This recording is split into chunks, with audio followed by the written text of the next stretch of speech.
storytelling video event with Compass Publishing Indonesia. Reading Oceans Plus, literacy platform that will bring new experience in reading and learning journey. Gabby, the gorilla. Do you speak gorilla? If you could talk to a gorilla, what would you say to her? How did Gabby learn sign language? She had a special teacher named Pat. Pat could speak many languages, and she also learned to use sign language.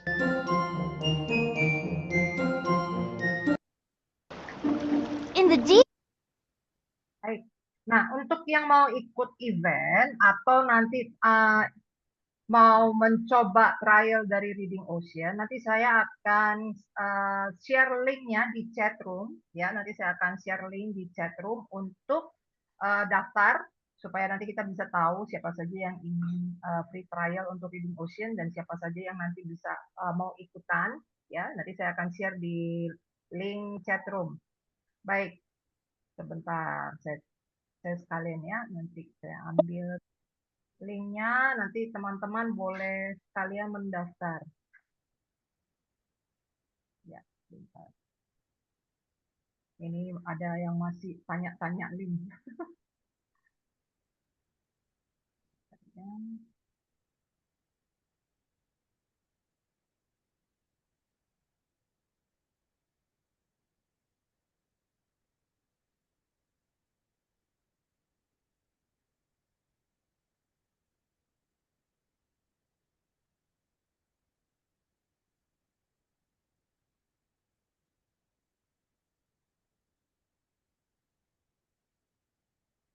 Ya, itu sudah saya share link yang bisa diisi kalau ada rekan-rekan guru atau sekolah yang mau mencoba untuk trial Reading Ocean, sekaligus nanti kalau misalnya mau ikut event storytelling contest. Baik. Sambil kita menunggu 5 menit lagi, ya. Setelah itu nanti kita akan masuk langsung introduction, pembukaan, dan saya mohon izin dulu untuk mute sebentar karena ada beberapa peserta yang masih nanya-nanya link ini, ya. Baik, 5 menit lagi kita akan mulai ya. Berapapun yang masuk kita langsung mulai saja.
Mike and his mom ride bikes.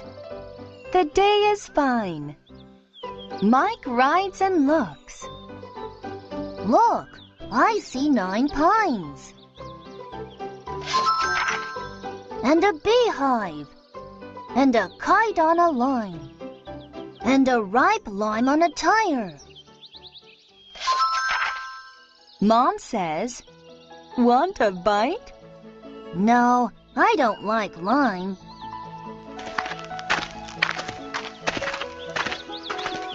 Mike and his mom hike. The way is fine.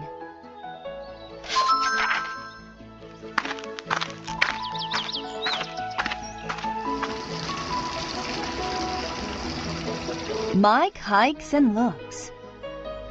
Look, I see a wide pipe. And 5 dimes on a clock. Mom says, "What's the time?" I'll wipe the clock. It's 5. Mike and his mom dive. The water is fine. Mike swims and looks. Look, I see a big cave. Mom says, "No fish?" They hide.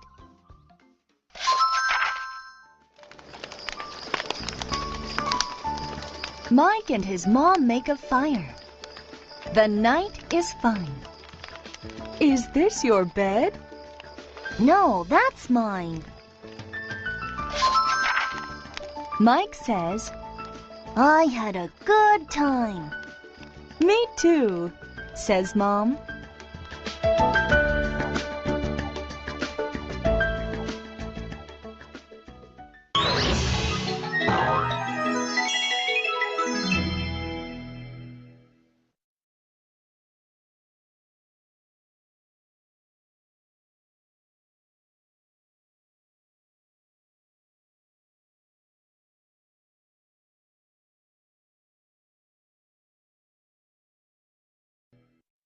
Mad Money. The Caring Candidate. Hey Tony, what are you up to? Have you seen this? There's gonna be an election for class president. I think I'm gonna run. That's awesome. What would your policies be? I got one. Chocolate brownies for lunch every day. Yeah, or every Friday is schoolyard fun time. There'll be rides, food stalls. Give me your lunch money! Come on, I don't have all day!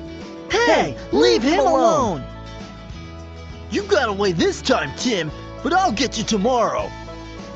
How long has he been bullying you like this, Tim? All semester. He's been taking my lunch money every day. We can't let him get away with that behavior.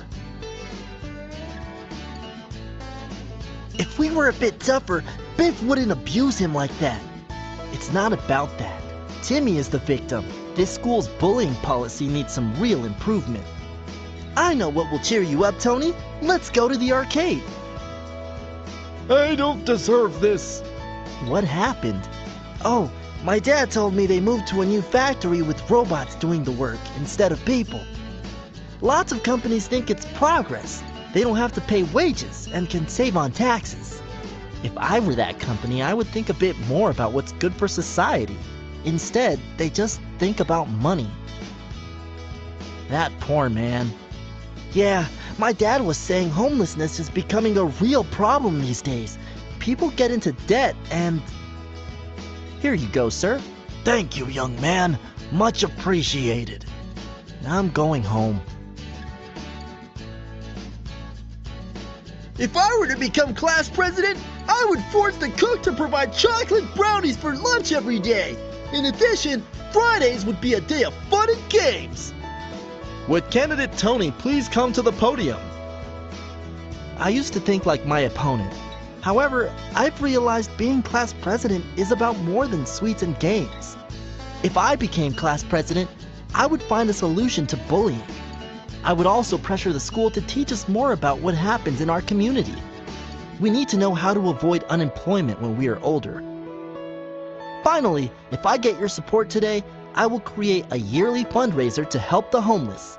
Remember, we can make change. We are the future. Tony! Tony! Tony!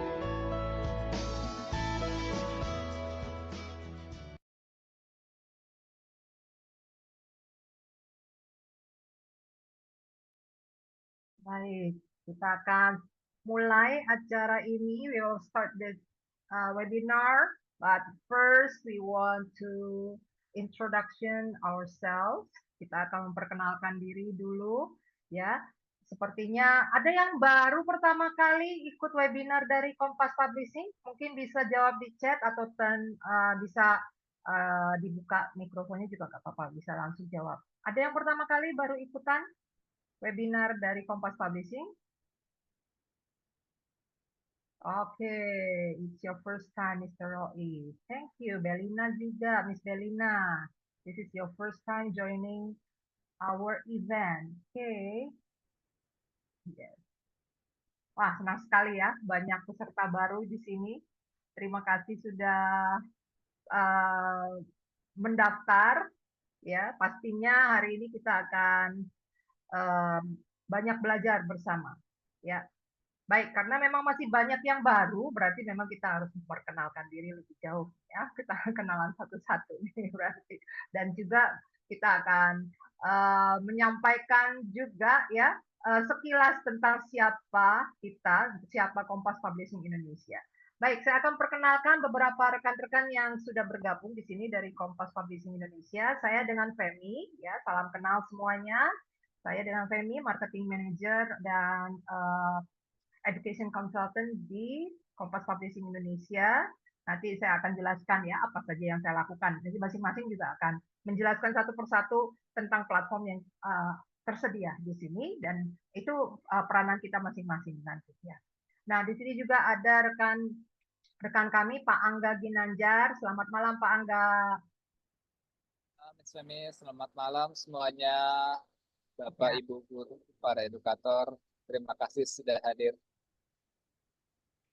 Ya, Pak Angga ini Sales Manager Regional Indonesia. Jadi untuk tim di Indonesia, beliau adalah tim leader kita. Ya, jadi kalau misalnya pengen ngobrol-ngobrol lebih jauh dengan Pak Angga boleh ya tentang pengembangan, mungkin ada sekolah yang ingin mengadopsi buku nanti selanjutnya atau ingin bekerja sama dengan Kompas Publishing, nanti kita akan bisa bahas sama-sama dengan Pak Angga, bisa dengan saya bisa. Nah, feel free. Ya, feel free ya. Semua nomor WA-nya ditulis di sini. Nanti gabung saja di grup kita. Karena di grup kita seringkali banyak informasi-informasi tentang webinar ini. Sebulan sekali kita pasti ada webinar yang menarik. Nanti saya akan jelaskan lagi bulan depan ada apa ya. Jadi mungkin bisa tertarik nanti untuk join. Nah, kami juga ada sales dari tiap wilayah. Pertama dengan Pak Tulus. Selamat malam Pak Tulus. Nah, Pak Tulus ini adalah sales region sales Jakarta dan Jawa Barat dan Sumatera juga, ya, area Indonesia Barat.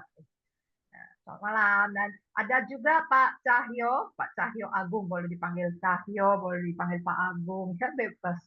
Nah, Pak Cahyo ini menghandle untuk wilayah Indonesia Timur, ya, jadi Surabaya, Jawa Tengah, ya, sekitar Jawa Tengah, Jawa Timur, dan Indonesia Timur.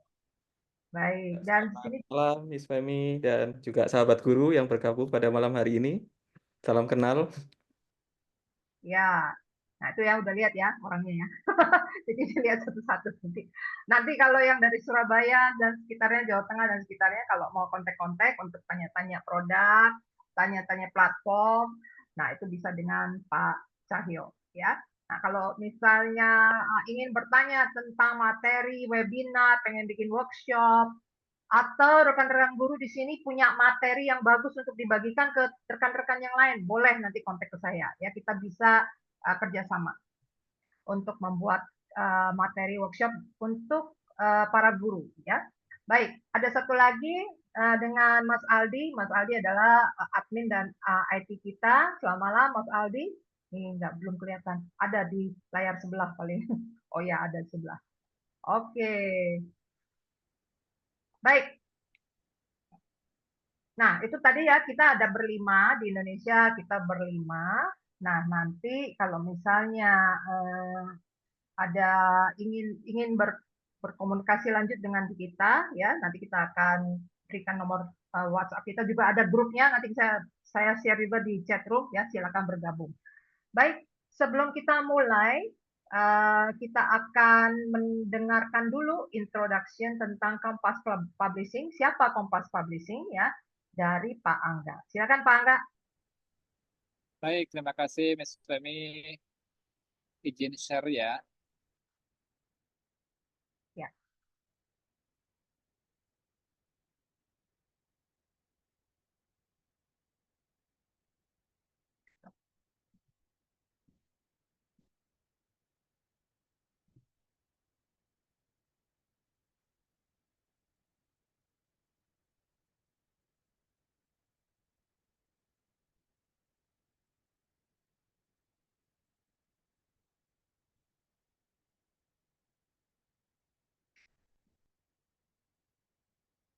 Pak Angga masih mute.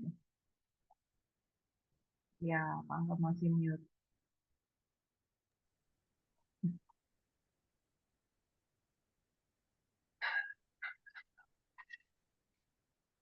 Baik, selamat malam sahabat guru sekalian, semuanya para edukator. Terima kasih sudah hadir di sini di malam hari ini.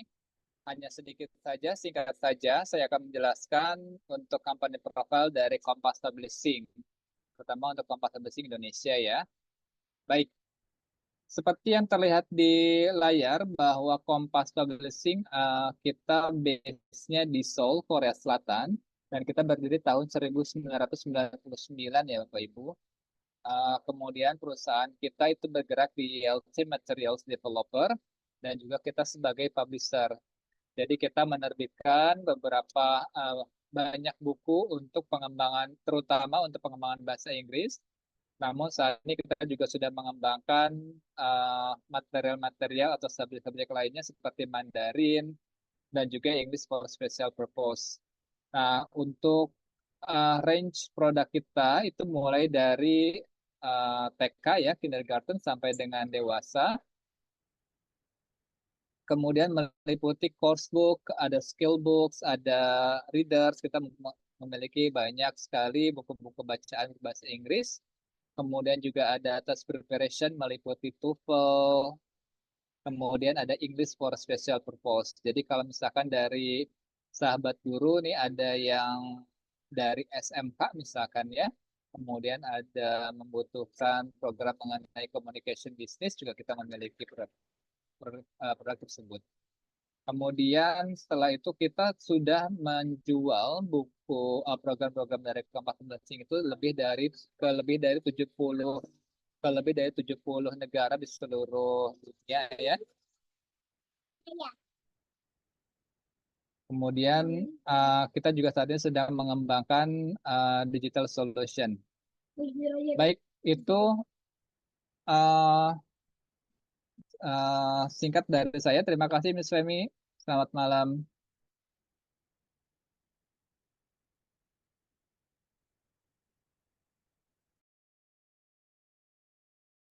Miss Femi masih mute.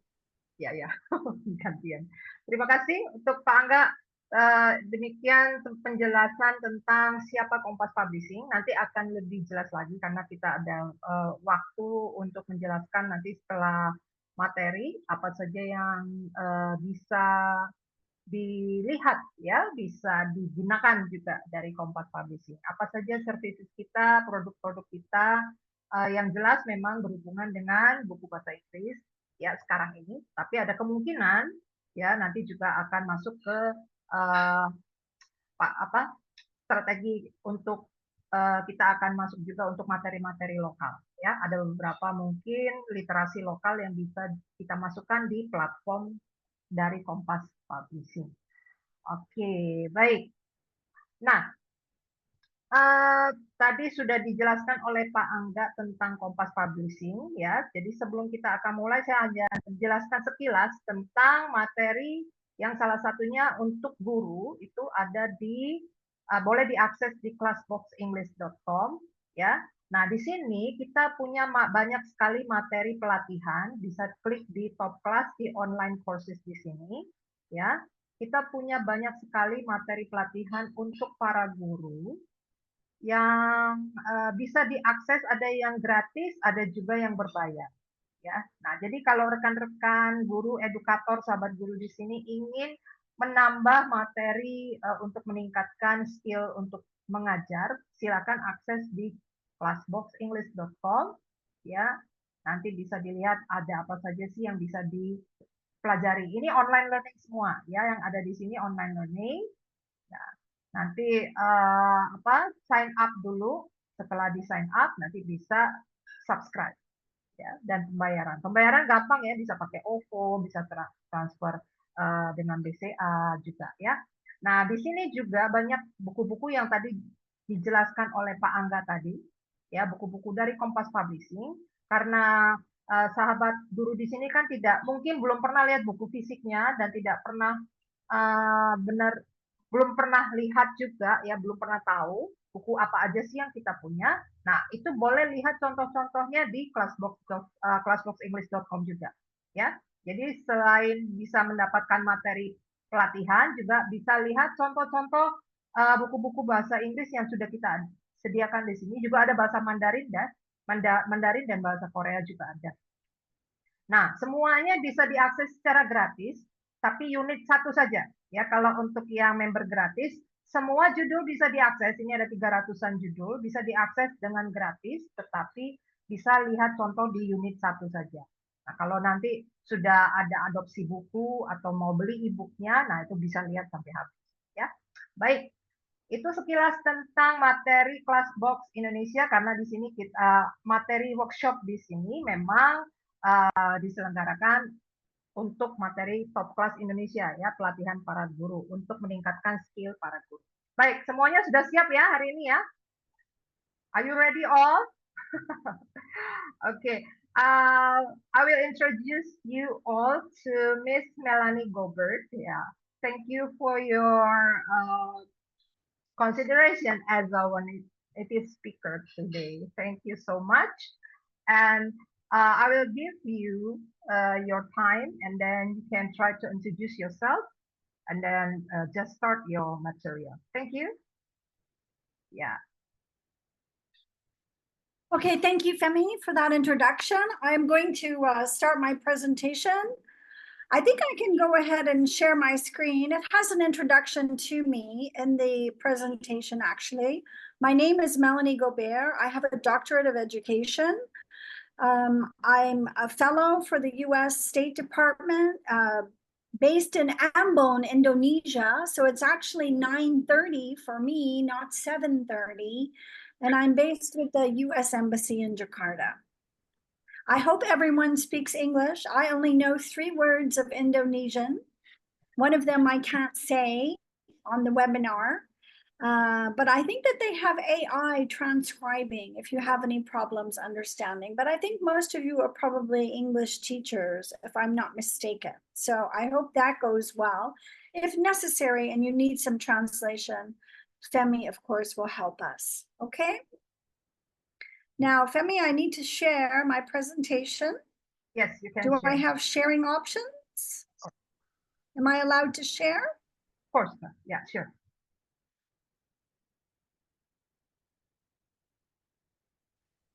Okay, let me go there. Let me start the presentation. Yeah. Okay, does that look nice? Okay, the title of the presentation is The Storytelling Teaching Method to Enhance Literacy Skill.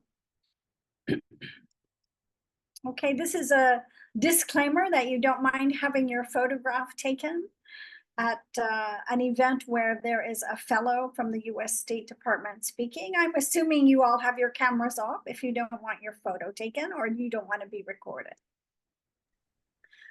Okay, the objectives of the talk are that I'm going to introduce myself. I'm going to share some research studies that I've done on reading, and I'm going to describe the storytelling method for learning English, and then I will demonstrate the storytelling method for learning English.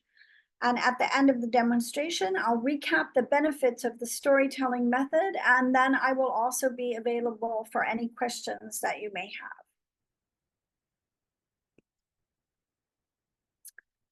Okay, so I'm sure that you want to know a little bit about me and how I ended up here in Indonesia. I actually went to work in Saudi Arabia in 1988, and I worked there until the year 2000. And after my time in Saudi Arabia, I went to work in the United Arab Emirates. Some of you may not know the United Arab Emirates, but I'm sure you've heard of Dubai. And I lived and worked in the United Arab Emirates for 20 years, but not in Dubai, in Abu Dhabi, which is the capital, and it's about an hour and a half away by car. So my experience is quite a bit different from Indonesia. Okay, I've only been here in Indonesia since September I applied for a fellowship with the US Department of State, and very, very happily, I was selected for a fellowship in the country that I really wanted to come to, which is Indonesia. I think this is my third time in Indonesia. I'm a scuba diver, so I have traveled around the world scuba diving, and as you all know, Indonesia is scuba divers' paradise. Here I am reading a book by an author actually in Saudi in the Oman area, and he also traveled through the area that's modern day United Arab Emirates. His name is Wilfred Thesiger. He was a British explorer. One of the research projects that I worked on developed a student of utusan so that our students could read. it. Okay, these are some of my reading publications.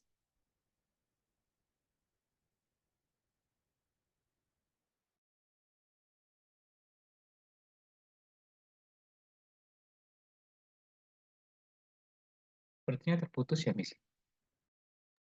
Kayaknya sih. Saya kira saya yang stop.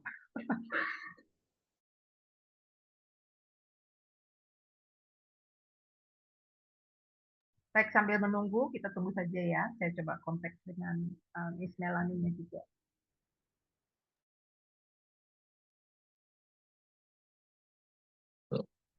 Karena Miss Melanie memang posisinya berada di Ambon ya, Miss ya. Jadi dia koneksinya memang agak sulit. Sabar ya. Jadi mohon bersabar Bapak Ibu guru ya. Bentar lagi pasti masuk sih.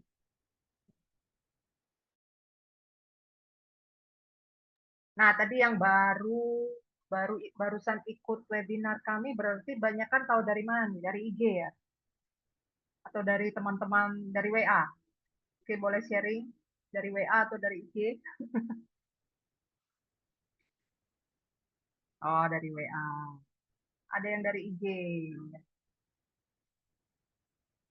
Saya lihat di daftar ada yang dari Jayapura. Di sini ada yang dari Jayapura hari ini? Ada yang dari Minahasa juga. Welcome back Melanie. Okay. Oh, you still mute.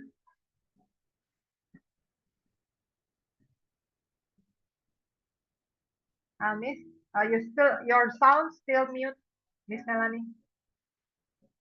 Okay, well, okay, done.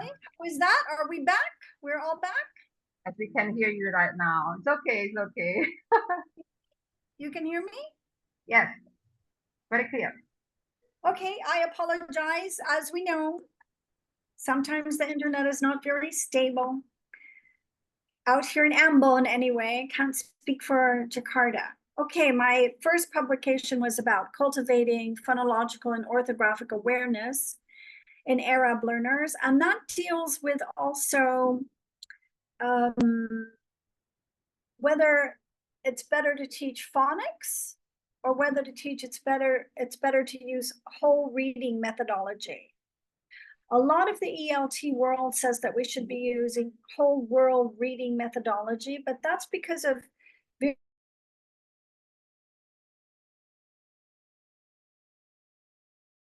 readers. Noticing that we go back to words. We don't just read linearly, we go back and forth. Okay, the next one, From Rags to Riches, A Story of Abu Dhabi, was a book written, I think, in the 50s it was written in 1995. It was about the first school in Abu Dhabi. The British were a protector. It was not a colony of the area that's modern day United Arab Emirates was not a colony of the UK, but they did have a presence there as a protector and protectorate. And they gave the first school to Abu Dhabi, an old abandoned building, and I think it was about 1968 or 1969. Okay, and I worked on developing a student edition of that book. And I also did an early research study on the impact of reading graded readers on language acquisition. I'm going to talk a bit about these publications more during the presentation. Okay, what's happening now? Okay. Okay, and these are some of the presentations that I've done on reading. And I have been a language, a judge for the Language Learner Literature Award. I also spoke on language learner literature and identity in Singapore at a TESOL international conference.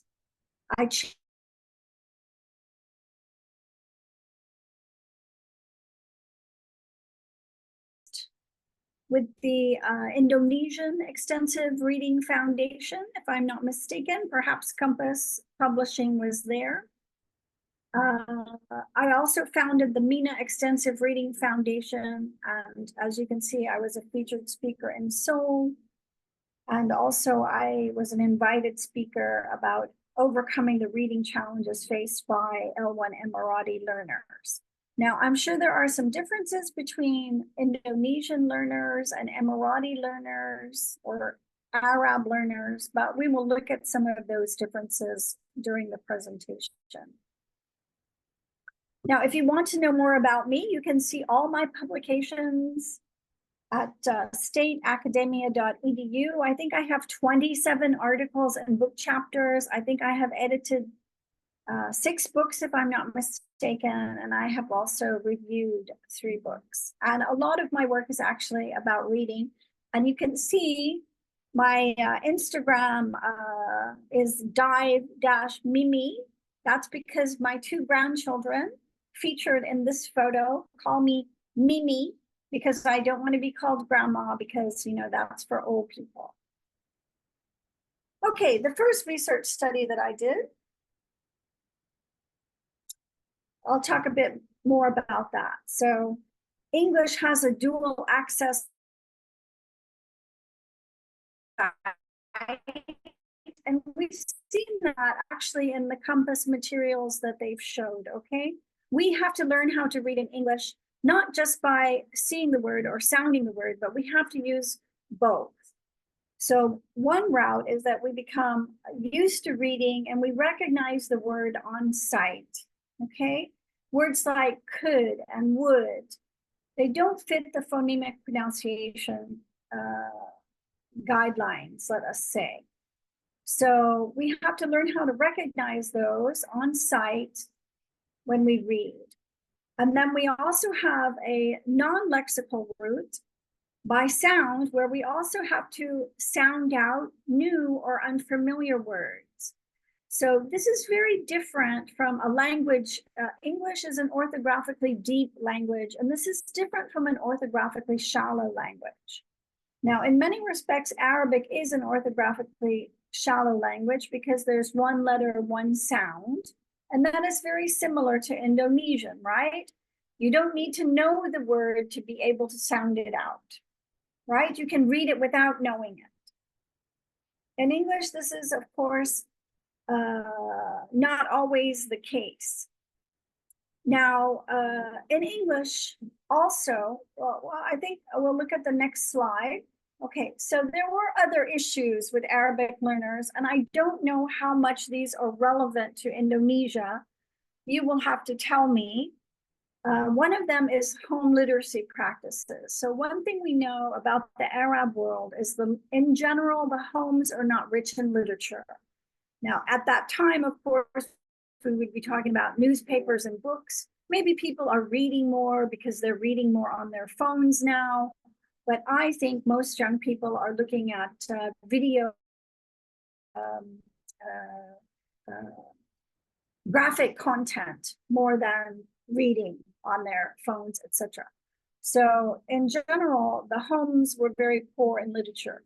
Now, research has shown actually that in the Arab world, if the family is more religious, there is more literature in the home. They do read more. And this is probably because they read religious texts more. So in general, as I already said, a lack of reading And of course, you know, young people are playing video games, but also the phone is replacing reading and reading literature and reading books for a lot of people. Not everyone, but it's happening.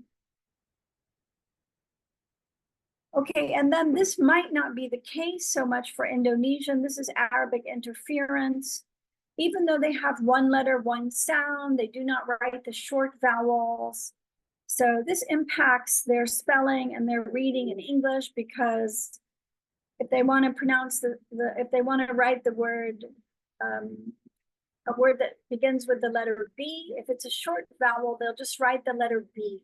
Whereas in English, you know, we use vowels a lot, and it's very tricky because, you know, the same letter can have more than one sound, and different letters can make the same sound. So this is very confusing when you orthographically shallow language, similar to Indonesian, which is pretty much one letter, one sound, right?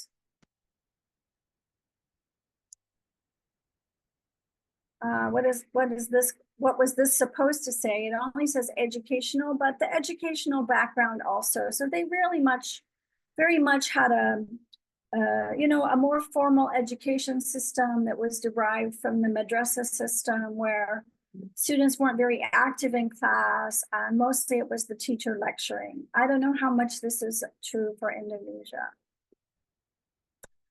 Also, they had a very strong oral tradition. So actually in English, and I would say this is true for most countries in Western Europe as well, because a lot of our stories in English actually come from Germany via the Brothers Grimm, okay? So in Saudi Arabia and the UAE, they would pass on the culture by telling stories. So I'll give you an example. From their culture, family is very important, okay? You know, if you need to buy a car for your brother because he doesn't have one, then you should, and your family comes first. So they had a lot of oral stories about emphasizing the importance of the family. Now, it's quite different in English because we actually read stories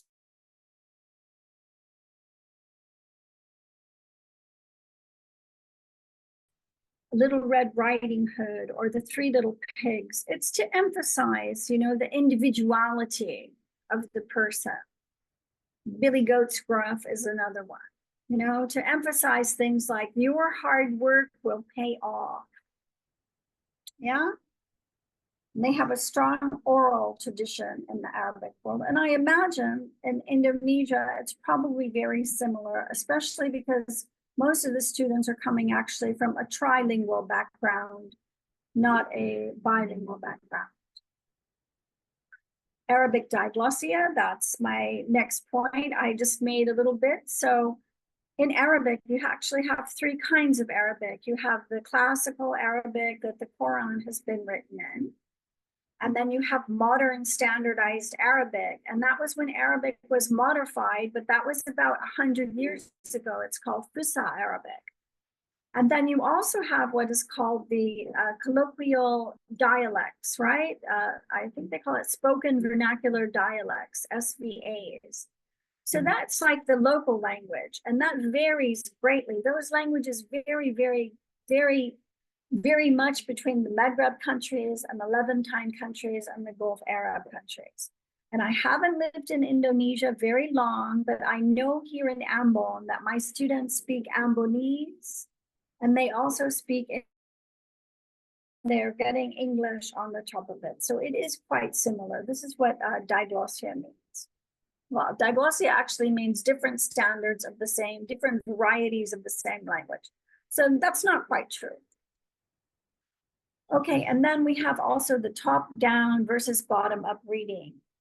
So again, this eye research on how we learned how to read, where we track the eye movements, involved skilled adult, proficient native speaker English readers. But then it's like, this was done back in the 60s. And then it's like the whole way that we thought we could teach people how to read when they learn English is based on that in communicative language teaching methodology. where we just give people, activate their schema, have them read a short text, answer lots of questions about the text, and we bring up all these words like skimming and scanning and stuff like that. And a proficient reader in English can do those skills without being taught. Right? A proficient reader in any language can do it without being taught. But you have to be proficient in reading your language. Okay, so the second research study that I was involved in that I wanted to talk about today was the impact of reading graded readers on language acquisition.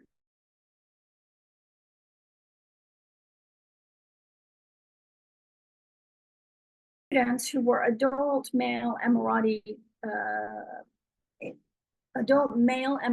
students who were English language learners at a foundation level. For 4 days a week, the teacher read with them graded readers. Okay, but we found at the end of the semester that it did not have a significant impact on their reading proficiency, but that it did have a significant impact on their spelling proficiency. Now, their reading improved, but we think it's because it didn't last long enough. When you do a short study, only 3 months or 4 months, that's usually not long enough to see an impact. At least, 1 academic year, 9 months of an intervention can show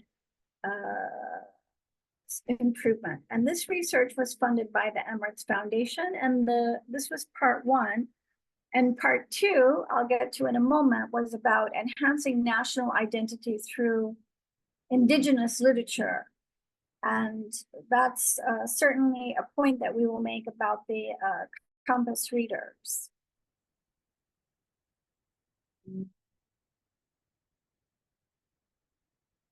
Okay, so the second question that we had for our research was, does reading indigenous literature, so this means Emirati literature, have an impact on their sense of national identity? And it's clear, and I'll show you in a moment, a lot of language learner literature is not inclusive of the language learners. It's mostly Western, target language culture, stories, images, and classics. But I do believe that's changing and it's being addressed.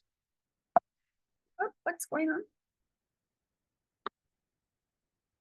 Okay, so here's an example of a bunch of screenshots I took when I made the study.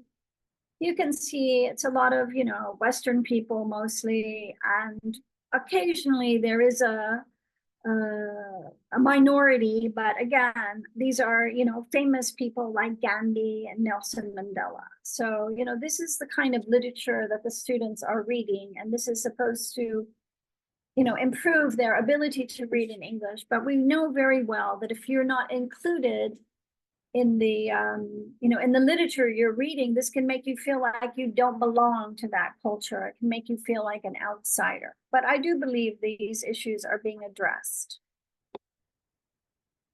And here were some books written at that time, but one thing to notice, so they were beginning to write and include more language learner literature that took place in Asia. Some of these are in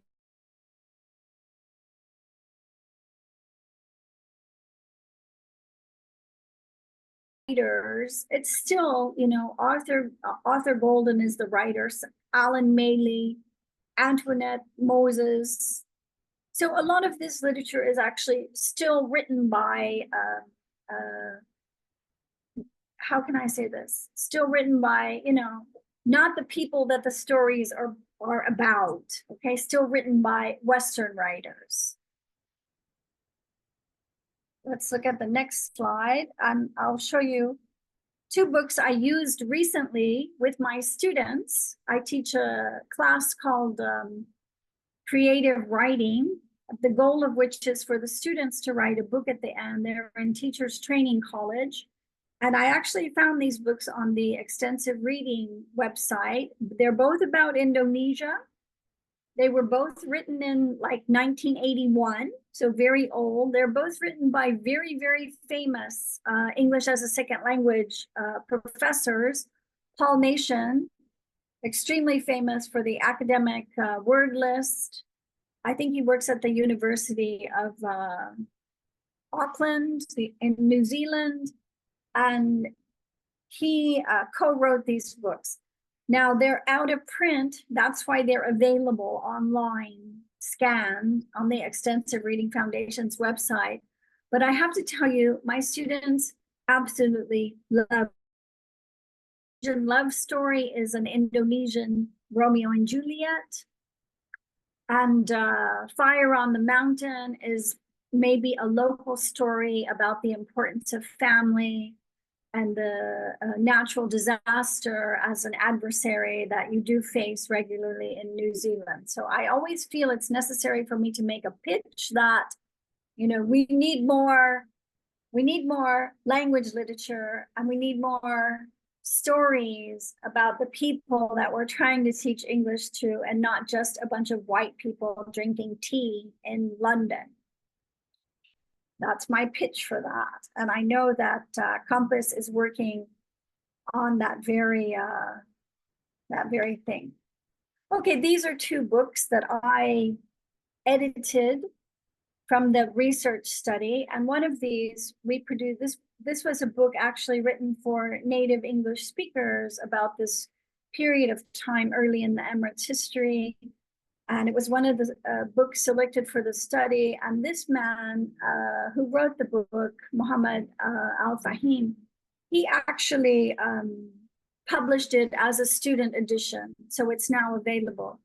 And he's the little boy here on the front jumping up and down. Students loved reading this book. They loved reading about their country and how it was founded.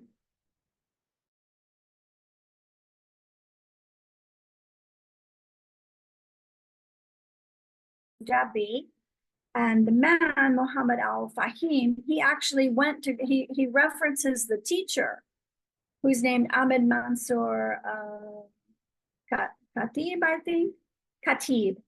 And he actually found this man in Jordan and got him to write his memoirs, which he wrote in Arabic. His son translated it into English. And then I edited the book, and he actually published it as well. So we have the story from the teacher's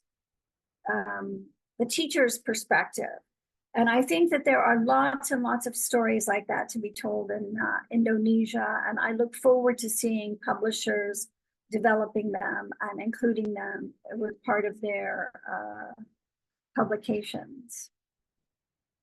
Okay, now the last research study I was involved with, and these research studies sort of grew out of each other, okay, during a span of 10 or 15 years.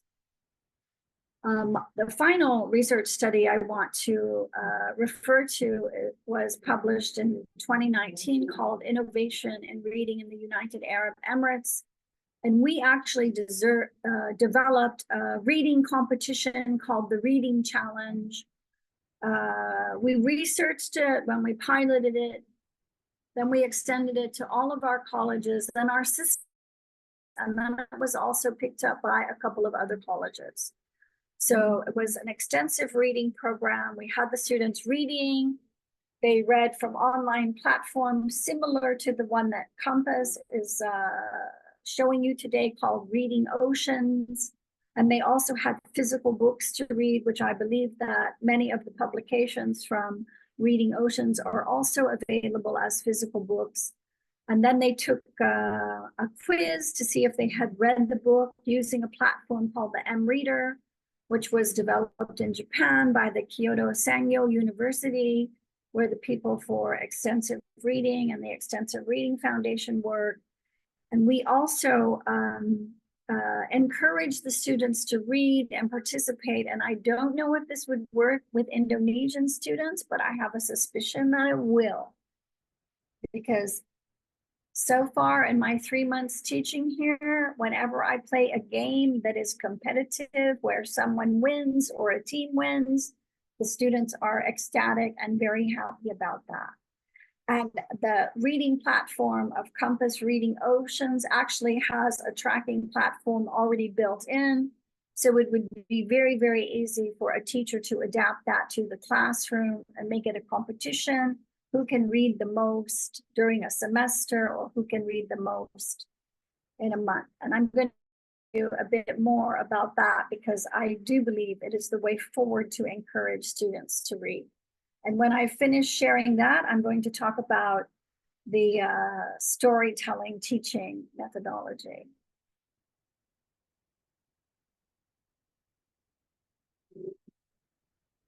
Oh, I wanted to show you what a leaderboard is before I moved on.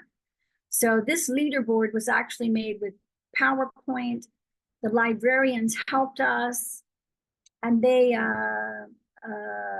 you know, they would put the points in, and we would put this, you know, in not the WhatsApp group because we didn't have one back then, but they would put it on the LED screens at the library and around the college. They would show it in the classroom. So this motivated the students to win more and more. And the teachers would tell them, oh, Mohammed, you see you're only 6,000 points behind Ibrahim. If you just read a little more this week, you will catch up. And the students wanted to win. Okay, so I'm going to talk a little bit about the data that we collected with that study because I think it's relevant here. It will show you what reading and what extensive reading, how it can really help students. Okay, so our students were adults, it's true.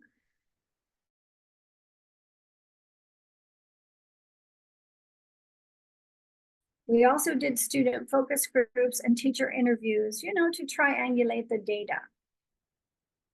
And I will show you the results. We asked the students what they thought it improved for their English. And remember, our students in general are non-readers and don't come from literacy-rich homes. So vocabulary was the skill they thought was the most improved, closely followed by spelling. And this really is important for improving your spelling in English, because if you look at the difference between Indonesian and English, Indonesian is a phonetic language. So the students will spell the word correctly, even if they don't know what it means and they've never heard or seen it before. But in English, we memorize, kind of like our brain recognizes patterns, our brain remembers how to spell words. So like if I ask you, spell the word Wednesday in English, I stop and I picture the word in my mind. And then I say, Wednesday, I call out the letters. This is different from orthographically shallow languages. My children studied Arabic at school and they could write Arabic words, Arabic dictation, without knowing the meaning of the words. Does that make sense? I hope so. I can only see 3 faces. They also said during the focus groups with the students, they also said that their speaking had improved. And we asked the students, well, what do you mean your speaking improved? How do you know? And the students would say things like, well, a man stopped me and asked me for directions. And I was able to think of the words I needed to say. So they were having, you know, a lot of vocabulary enrichment from the extensive reading. And this was reading of stories and reading of books, nonfiction if they liked, but mostly stories, okay? Not intensive reading and answer the questions, not overt phonics instruction, yeah? And then we knew we had won because we're teaching adult males 17 to 22. And I think Instagram had just been invented. And the students, after we had the awards ceremony, because we were friends with some of them on social media, you can see they went home and they displayed their medal on their dashboard of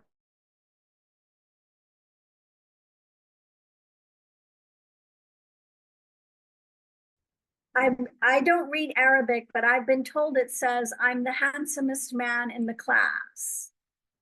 And then we have another student over here on the right who made a display with a trophy and a certificate and his medal. And one of the most powerful things I think about the Compass publishing platform is that you already have this built in to track the students and see how much they read. So I strongly encourage any school who adopts the platform to make it a competition.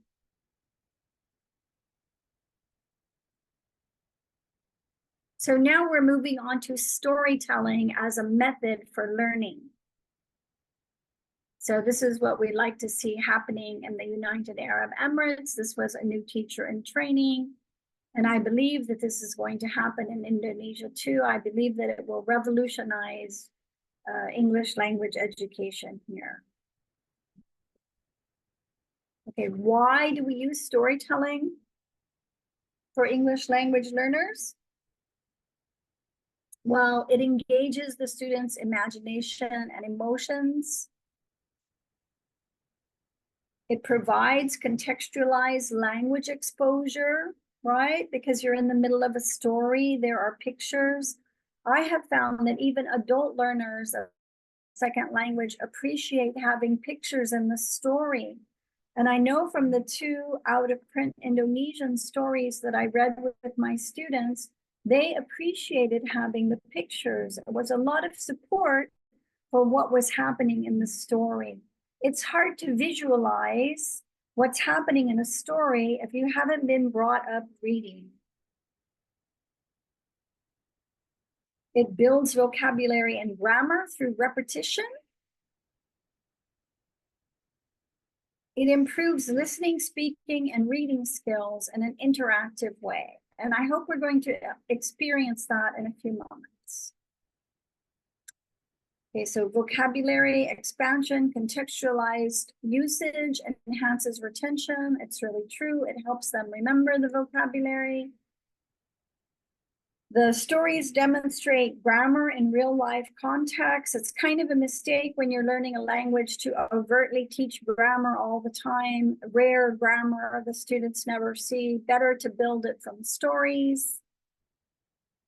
It's also cultural exposure to the cultural norms and idiomatic expressions. Like we value, one of our cultural values in America, UK, Australia, and English is, you know, independence and self-sufficiency.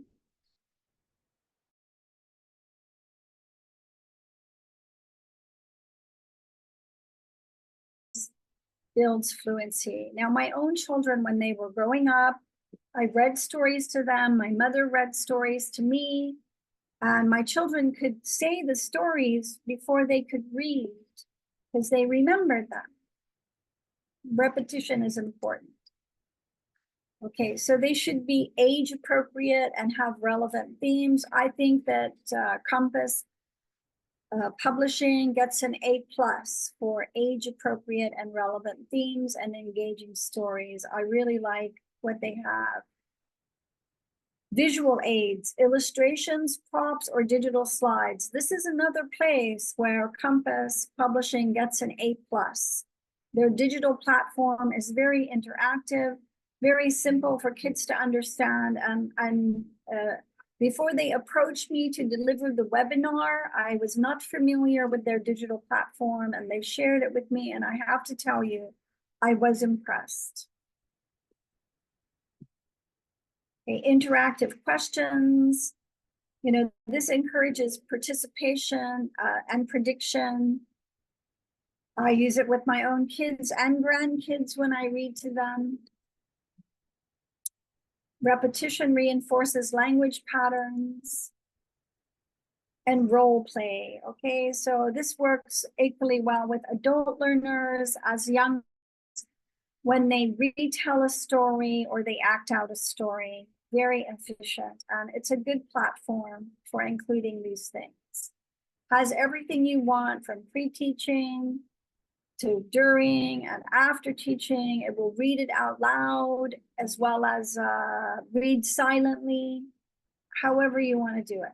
Okay, I chose two stories. Okay. One of my favorite stories that I told my own children, or I read to my own children when I was growing up, Goldilocks and the Three Bears. And I was pleasantly surprised that they have it at two different levels. I was pleasantly surprised to see that the one on the right is through the art style of Keith Haring. So you do away a little bit with those cultural stereotypes. You'll see in Goldilocks, it's a white little girl. The three bears are a mom, dad, and a baby bear, nuclear family. The Goldilocks and the Three Bears, and this artistic rendition kind of does away with that.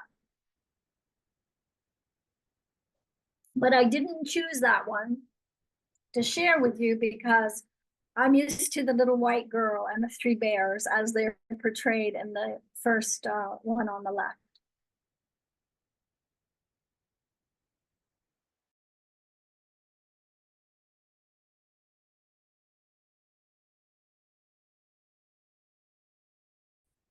Once upon a time, there were three bears, a mama bear and a papa bear and a baby bear.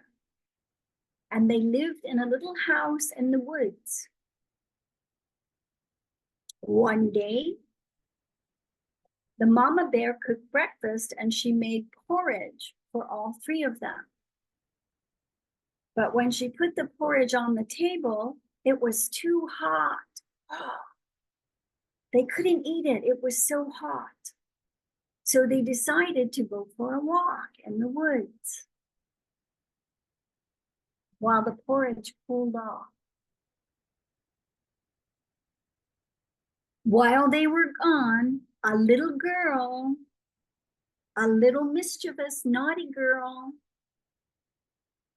came to their house and she knocked on the door and she said, "Is there anyone home?" But there was no answer. So she pushed open the door and she went inside. First, she went in the kitchen. And in the kitchen, she saw 3 bowls of porridge sitting on the table. A big bowl and a medium-sized bowl and a little bowl. And she took one bite out of the big bowl and she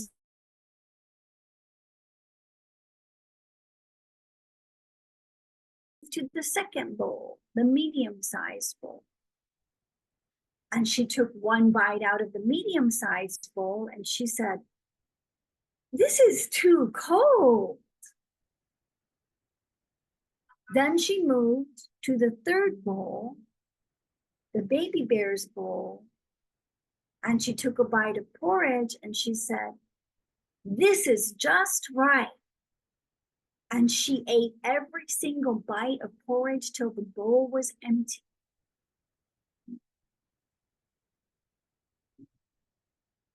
Then Goldilocks went into the living room and she saw 3 chairs. First, she sat in the Papa Bear's chair and she said, "This chair is too soft." Then she moved to the Mama Bear's chair and she said, "This chair is no good. This chair is too hard." Then she moved to the baby bear's chair and she sat in the baby bear's chair and she said, "This chair is just right." But the baby bear's chair was too small for Goldilocks and it broke into a million pieces. Then Goldilocks went into the bedroom and she said, and she got into the Papa Bear's bed. And she said, "This bed is too hard." Then she got out of the Papa Bear's bed and got into the Mama Bear's bed. And in the Mama Bear's bed, she said, "This bed is too soft." Then she got out of the mama bear's bed and she went into the baby bear's bed and she said, "This bed is just right." And she quickly fell asleep. After a little while, the three bears came home. First, they went in the kitchen, and the papa bear said, "Someone's been eating my porridge." And the mama bear said, "Someone's been eating my porridge." And then the baby bear said, "Someone's been eating my porridge," and they ate it all up. Then the bears went into the living room, and the papa bear and the mama bear said, "And someone's been sitting in my chair." And the baby bear said, "And someone's been sitting in my chair." And they broke it all to pieces. Then the three bears went into the bedroom, and the papa bear said, "Someone's been sleeping in my bed." And the mama bear said, "And someone's been sleeping in my bed." And the baby bear said, "And someone's been sleeping in my bed, and look, she's still there." At that moment, Goldilocks woke up, and she saw the three bears, and she screamed. And she ran over to the window and jumped out and ran away as fast as she could. And the three bears never heard from Goldilocks again. The end. Now, the pictures and images were from the Compass publications, but the storytelling and the words were my own.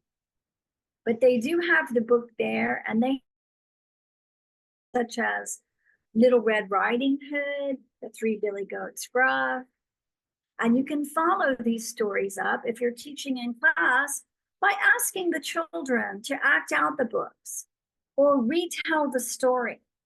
I promise you, after multiple readings of a book like The Three Bears, the children will start saying, "And the papa bear said, and the mama bear said."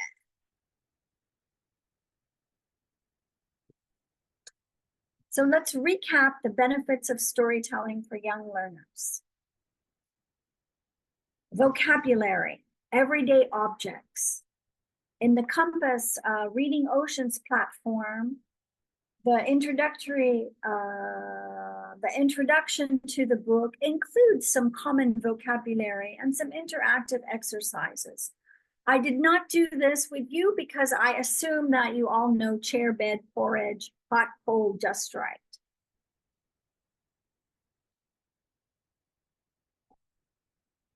The grammar in the book, the comparisons, too cold, too hot, too cold, too hot, just right, past tense verbs, very common, of course, in simple stories. And many of the most common past simple verbs are, of course, irregular. No way to learn them except by hearing them.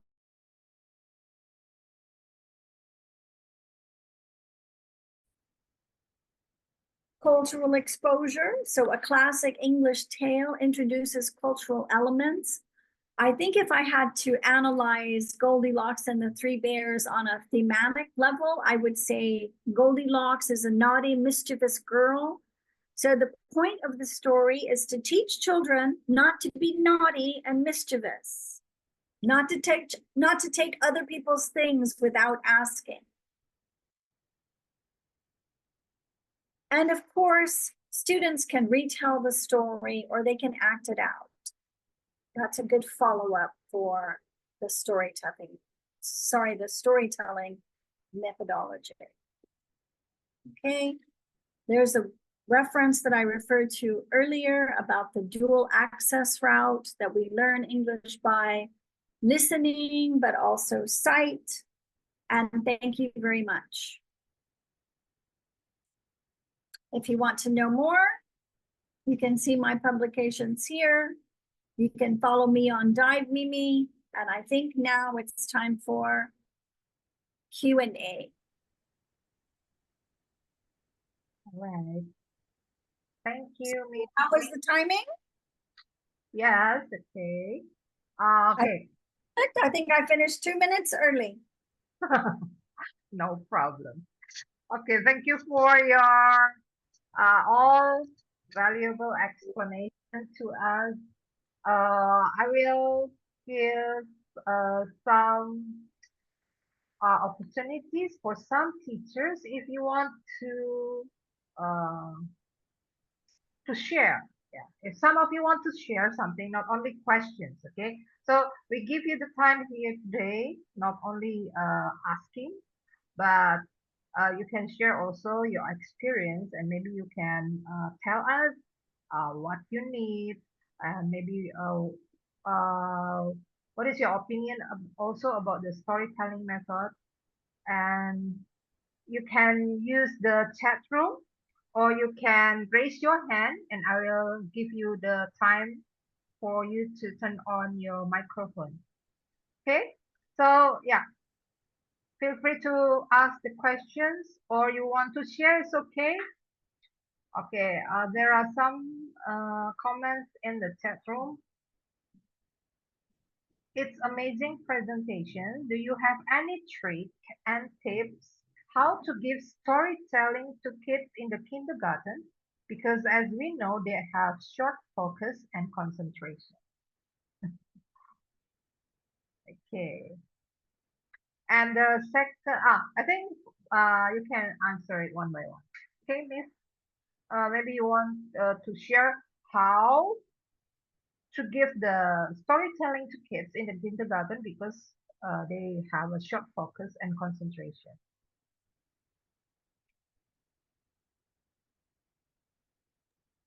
Is that a question for me? Yes, yes, it's a question for you. Yeah, short stories. Yeah, how did you time that story, Femi? Yeah, this is a question.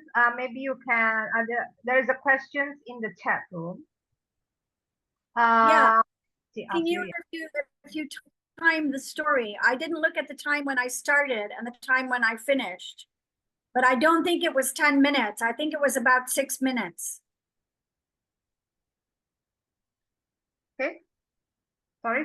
I can still. Can you hear that question, Miss? I will repeat it again. Miss Melanie? Yeah, yes, no, I don't hear the question. Oh, okay, I will repeat the questions, maybe the connections. Okay, I will repeat the question. There is a question in here. Do you have any trick and tips how to give storytelling to kids in the kindergarten? Because we know that they have short focus and concentration. This is from Miss Sari. Yes, is a story for kindergarten.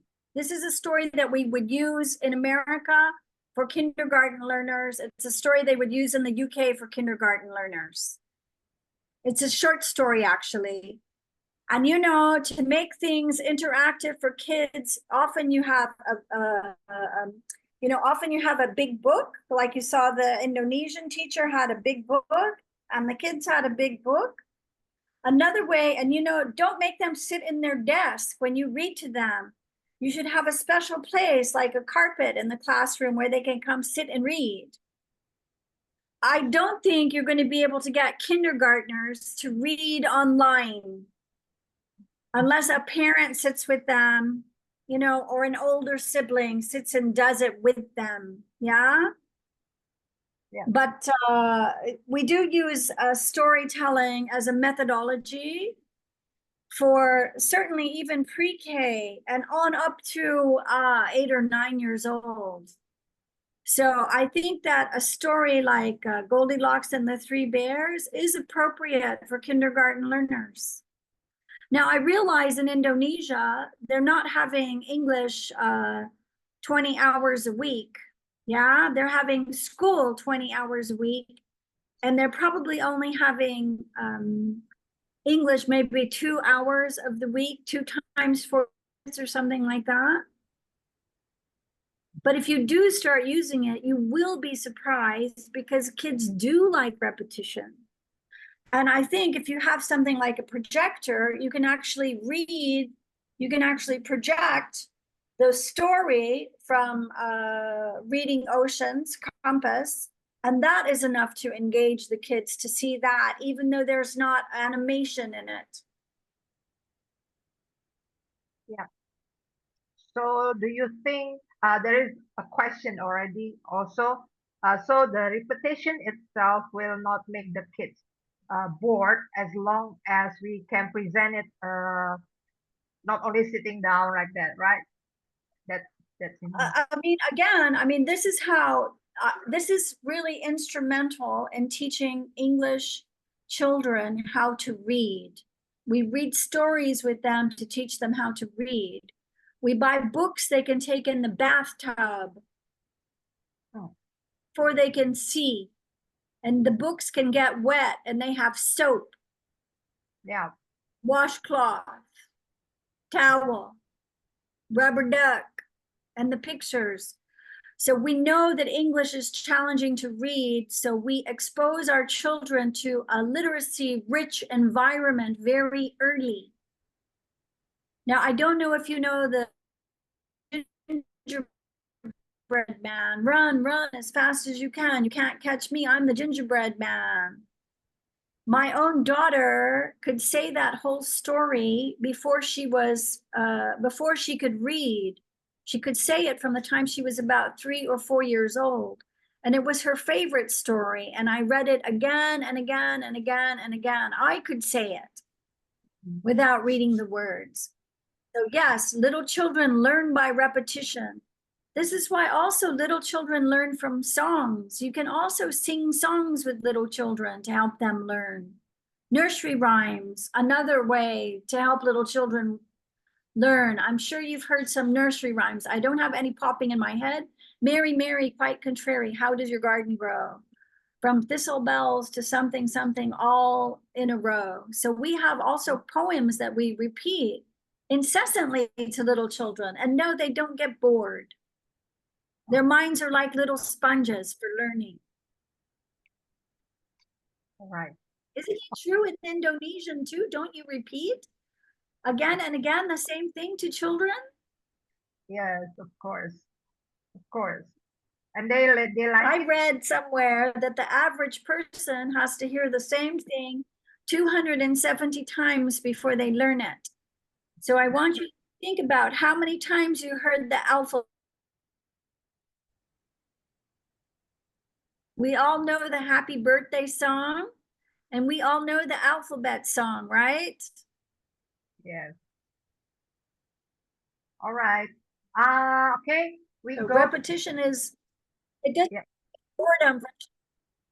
Repetition doesn't cause boredom for children. That's how they learn. Yes. Okay. Thank you for the answer, Miss. I have another question. This is another question from Nia.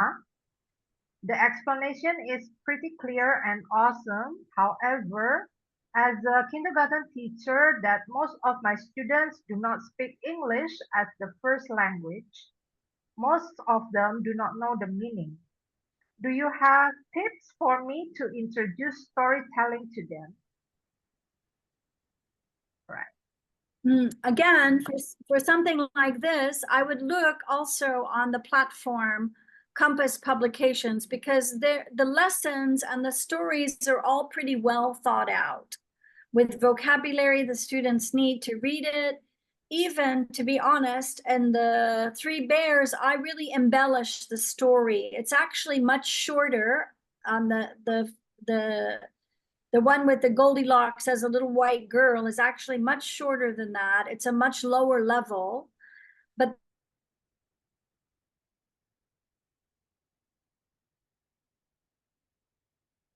the picture and then the word. And that is part of the platform. Okay. All right. Next questions. Some of my elementary school students, this is elementary school students, are not very interested in children's stories. They prefer real life stories. So how can I make them interested in children's stories? Can I incorporate real life stories into storytelling learning? Yes, and I would say actually, storytelling for learning is something that we incorporate also into public speaking. And Barack Obama was a great orator, and he usually started with a story. Now, this storytelling technique was also very effective with Arab learners because they come from an oral culture. For my students, if I wanted to teach them something, I would usually say, one time when I was in Saudi Arabia, but the story could very well have been about the United Arab Emirates, yeah?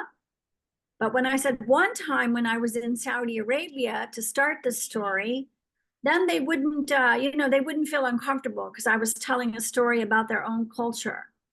Now, I think if you look through Compass Publications, they also have like more adult-oriented modern stories that may engage elementary learners.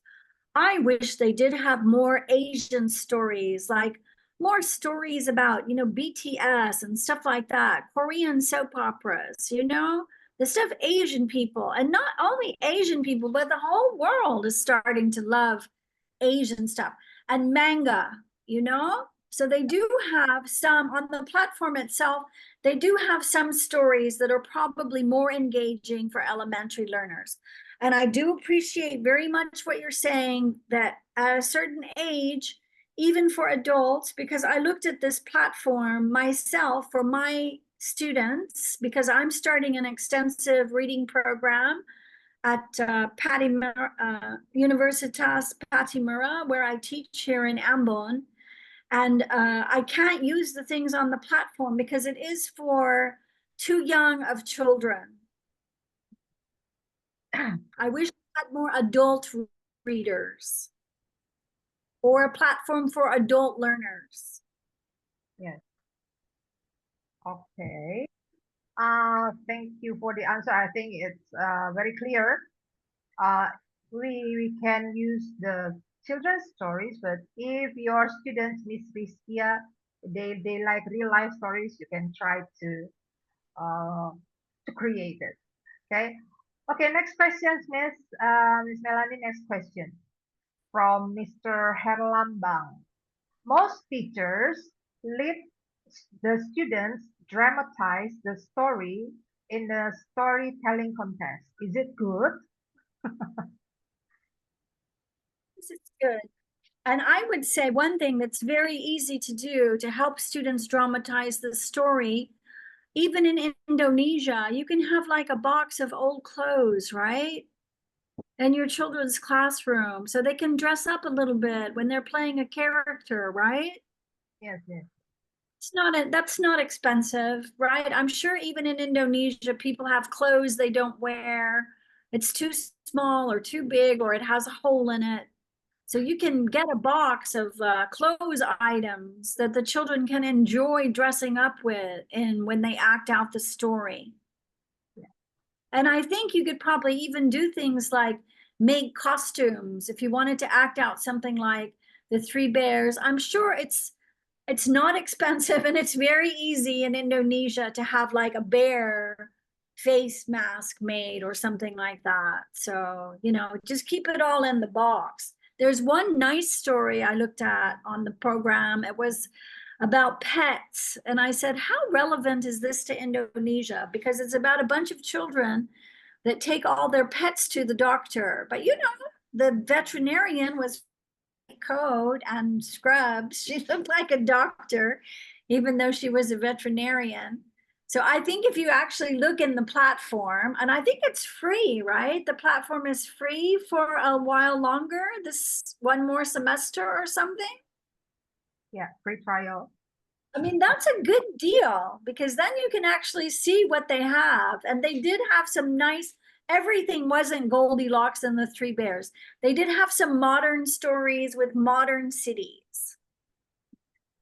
Yeah. Okay. Thank you. So you give some inspiration to the teachers. Actually, when you answer that, I can so many teachers they nodded. Oh, okay. I can use the costume to make it more dramatized because I think the kids, if you do something more dramatized, they will more easy to remember it and easy to retold the story again. All right. Okay. There is one more question. Uh, one more. If we don't have any book in English, what can we use to replace? Can we use book in Indonesian language and translate into English in the simple word? Yes, you can. And I think that would be a good idea. I think that's what publishers like Compass, because, you know, like if it's a Western story, if it's written a new story, then that Compass pays someone to write, it probably is not expensive. But if they take stories that are still in copyright, they have to pay a lot of money to the Western authors to use their stories. So a lot of times they commission writers to write stories. But to solve the problem of, you know, there not being enough Indonesian or Asian people in these stories, particularly Indonesian, of course you can take an Indonesian story, you can translate it into English, and you can use that story. My students love those. I read like an English story with them from the American website. It's a good story. I think we read 2 stories by the author, you know, just half-hour stories with no pictures.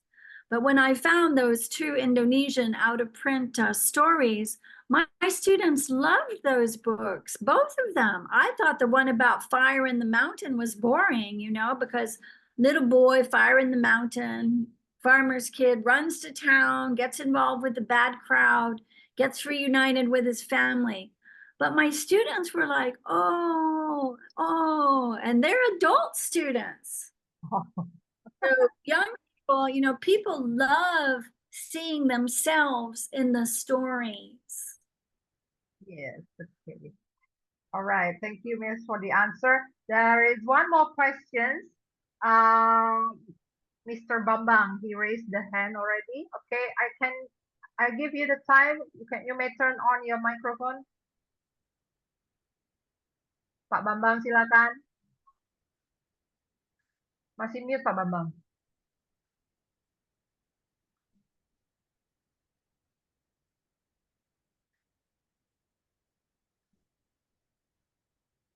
Pak Bambang jadi tanya. Okay, sorry. Yeah. Okay. Here, Miss Melanie. Good evening. Hello. Hi, Bambang. Yeah. I hear you. Yeah. I want to ask about the key element of the storytelling method. Yeah. One of this, the interactive question. Yeah. Especially the encouraged prediction.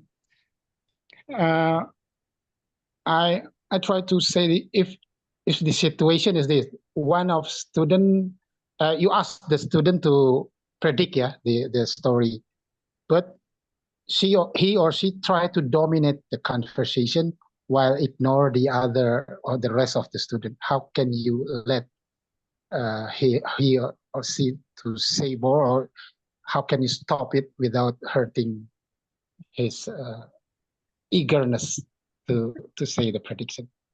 Yeah, some student maybe try to dominate, but it's not intention. It's not a bad intention, but sometimes I observe that one or two students try to dominate with the prediction. Yeah, if you say you should say something interesting, and they will say so many too fluent, yeah, to say that too fluent. Then how can you stop it, or just let him or she try to predict the story? That's my question. I have to say, you know, like I'm not an expert on this. but I do co-teach some classes with colleagues, because for me, I ask for volunteers, like anybody want to answer? And then I'm the type of teacher that if it's the same person volunteering, I don't make the others do it. And I think a lot of Indonesian students, maybe because I'm a foreigner, but in general, Indonesians can be quite shy people. You know, you're quite reserved at the beginning, especially in a new situation, right? But what I have seen my colleague do is he will say, because when we read those two Indonesian stories, we read them like round robin reading. So we had like a narrator, we had a student read the dialogue for each character. You know, Joni, if they didn't read because they lost their place or something like that, we'd say like Joni, Widdy, narrator. But I saw my colleague say to the students, you know, he also would bring his voice very low and quiet, and he would say, when we were volunteering to read, he would say, someone who hasn't read before. And then people would volunteer and he'd say, have you read before? And if they said yes, he'd say, someone who hasn't read before, till eventually he had everybody in the class have a part. And there was one young man named Michael that he'd seen him outside by himself a lot, chatted with him. And he's male, and you know, there are fewer males in the teacher education program nowadays than in the past. And then he said to him, Michael, and then Michael read that day. Michael took on Joni's part that day. And at the end, everybody clapped when Michael read. And I've seen that happen several times in Indonesia. Like a girl came for her group presentation, but the other 3 people were absent. And the teacher said, go ahead, go, Hawati, go, do your presentation. And she did it by herself because it's separate parts. And then everybody clapped because she did it by herself. So I think actually Indonesian students are very supportive of, and I think it's the Indonesian teacher's gift to get everyone to participate and to ignore the ones who are trying to dominate, because that's what I've seen from my colleagues. Okay. Maybe try to give them equal time, yeah? Yeah, just my colleague just says, okay, somebody who hasn't gone yet, somebody who hasn't read yet, somebody who hasn't predicted yet. And he says it in a very, I don't know what he's saying because he says it in Indonesian. But he gets the shy ones to participate, and they will tell him, yes, I went, or no, I haven't. And then everybody claps when they do participate. That's very supportive, isn't it? Not discouraging, yeah. Okay, thank you. All right. Thank you, Pak Bambang. Okay, Melanie, I have 2 more questions. I think, yeah, this is the last 2 questions because we have limited time. Okay. Nanti kalau pertanyaan yang belum terjawab, nanti kita yang jawab aja ya. So I will ask you I will ask the questions from Miss Yuanita. As a kindergarten teacher, I have questions how to make the children focus to listen to the storytelling.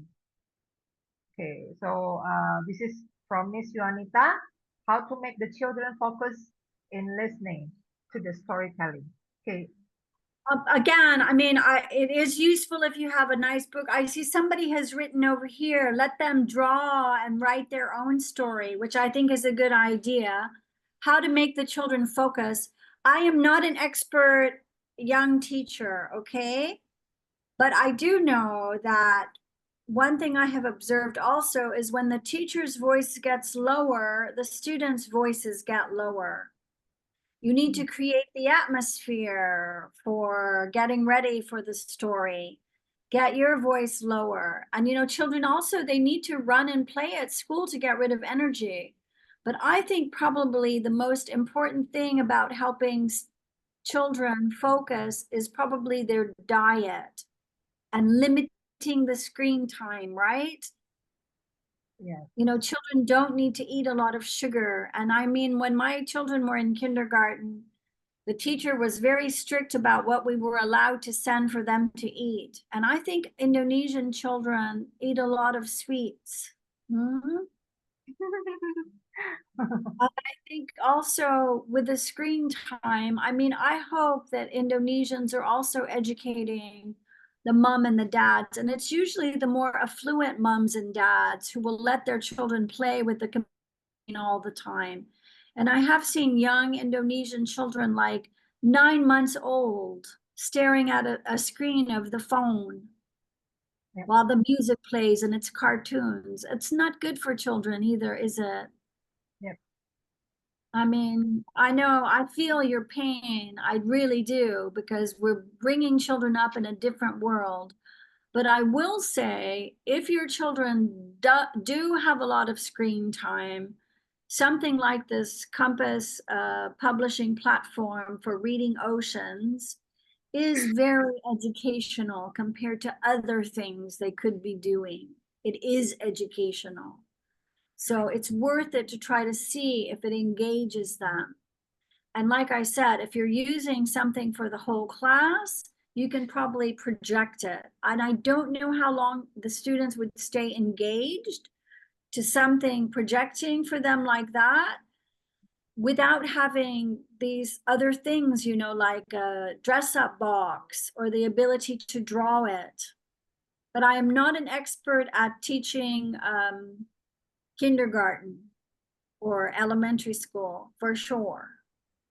Ask AI. Yes. Okay. Thank you, Miss, for all the answers. I think all the teachers are very satisfied. They can try to apply it later. So start next week. You can try already. The teachers can use our platform also, or maybe you have your own stories, your own storybook, so you can try to apply all the things that we discussed today. All right. Thank you, Miss Melanie, for your time, and I will give the closing. Now, this is not yet closing, okay? We still have something to tell you. We want to answer some questions related to the platform. Ini just now some of them asking about the platform. Ini ada pertanyaan. Yeah. I hope somebody will show the platform. I did not show the platform because I thought somebody from your team was going to show it. Yes, yes. Okay. So this is our turn to share our platform. So you teachers can try to use the Reading Oceans and also some our physical books. We have readers series also, you can use it. Oke, ini ada pertanyaan kan tadi, bisakah Anda memberikan saya sumber buku yang bisa saya jadikan sumber cerita untuk anak-anak? Bisa ya Pak ya, Bapak atau Ibu nih, bisa. Tadi juga Miss Sari ada nanya, oke, I give the next presentation to Pak Angga or Pak Tulus nih? Pak Tulus. Oke, Pak Tulus. Oke, Pak Tulus silakan kalau mau sharing. Baik, saya coba akan presentasikan atau sedikit sharing mengenai program platform kami yang dimana ini sudah digital.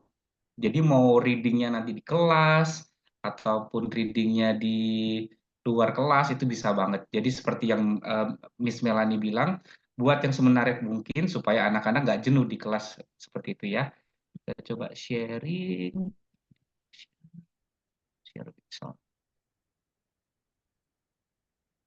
Nah, kalau Bapak Ibu lihat di sini sudah ada web base seperti yang saya sampaikan, nggak perlu sampai komputer gede ataupun peralatan yang cukup besar. Bapak Ibu juga bisa menggunakan gadget, handphone ataupun tablet untuk nantinya reading gitu sama anak-anak. Nah, ini yang saya tunjukkan, ini teachers account, di mana reading ini nanti ada reading, penjelasan Reading Ocean, ada library, buku-bukunya, dan ada learning management untuk teachers. Di sini nanti teachers bisa memberikan homework, ada reportnya, dan ada hasil buku per anak-anak bacanya. Tapi sebelum itu, saya mau infokan juga, memang Reading Ocean ini berfokusnya pada intensif dan extensive reading. Terus kemudian ada special learning method, dan buku-bukunya juga sudah didesain atau di pengarangnya juga udah orang-orang yang sangat familiar dan terkenal. Di buku Reading Ocean ini, sebelum anak-anak memulai buku Reading Ocean ini, dites dulu nantinya anak-anak level belajarnya sampai di mana. Misalnya anak-anak TK nggak mungkin buku bacaannya anak-anak SMA. Begitu sebaliknya juga, anak-anak SMA nggak mungkin anak-anak SMA belajarnya buku anak-anak. Nanti setelah anak-anak melakukan tes, nanti ada namanya recommended books. Ini dia recommended books. Nah, ketika saya mulai tes, saya bikin jawabannya salah-salah waktu tes itu supaya level saya di basic. Nah, ini contoh-contoh buku yang basicnya. Ini ada konsonan sampai ble, fle, kle, fle itu juga banyak di sini. Per long vowel itu juga sudah lengkap untuk anak-anak. Terus kita fokusnya ada word count-nya di sini. Kalau teman-teman atau murid-murid suka dengan buku bacaan ini, dia tinggal kasih love di sini. Dan nanti secara otomatis platform ini akan memberikan rekomendasi buku-buku yang sesuai dengan kesukaan dari teachers ataupun murid-murid. Misalnya di sini tentang, kita baca, ada tentang phonic songs and travel plays, humor and entertainment. Nanti di sini akan kita direkomendasi buku-buku seperti ini. Nah, yang menariknya dari Reading Ocean ini, kita nggak langsung baca buku, hari ini kita baca bukunya seperti ini, ya. Enggak. Kita diberikan critical thinking dulu, dikasih pertanyaan-pertanyaan dulu. Before you read, you need to play this one. Ini dia. Have you ever learned about words that start with BLCL or FL before? What words do you already know? And how do you think they might be used in this story? Nah, dengan pertanyaan tersebut, kita akan mengajak anak-anak, kira-kira tahu nggak ya anak-anak huruf yang vocab yang depannya clock, flock atau plot gitu ya. Nah, sebelum baca buku, kita juga ada warm up-nya terlebih dahulu seperti ini.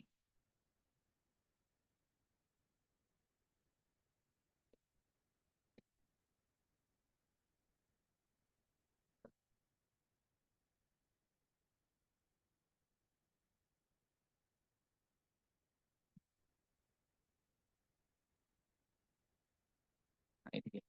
Kalau interaktif converb-nya udah pada kelihatan ya? Belum. Belum Oh, keluar. belum ya, Miss. Saya share ulang berarti ya tadi. Oh, screen aja nih. Sudah. Udah kelihatan nih? Sudah ya. Nah, sebelum materinya, ini huruf-huruf vocab-vocabnya yang sebelum bacaan ya. Black. Black. Nah, huruf BL tadi ya. Terus next-nya lagi.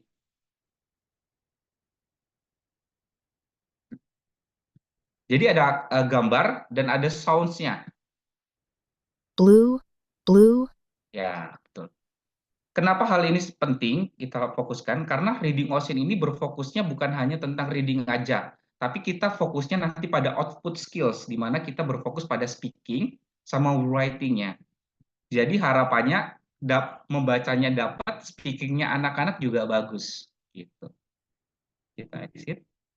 Baru kita masuk ke e-book-nya nih. Ini e-booknya sangat menarik karena kalau biasanya anak-anak nonton YouTube kan gambarnya terlalu cepat. Dengan e-book seperti ini yang ada ada source-nya, itu membuat anak-anak tetap menarik dan tetap ada latihan untuk membacanya. Bagaimana caranya? Nanti di sini tuh udah ada highlight yang membuat anak-anak fokus per vocab-nya. Sebentar saya tunjukkan sambil loading.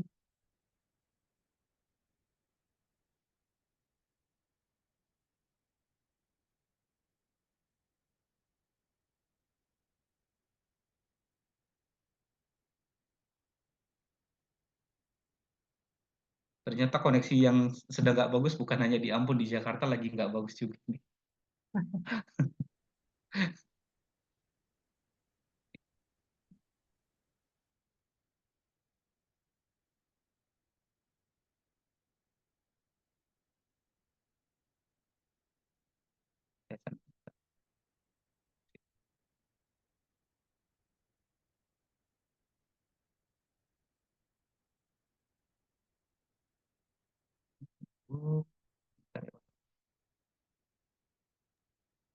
Mungkin nanti dicoba di masing-masing sekolah, di masing-masing rumah aja.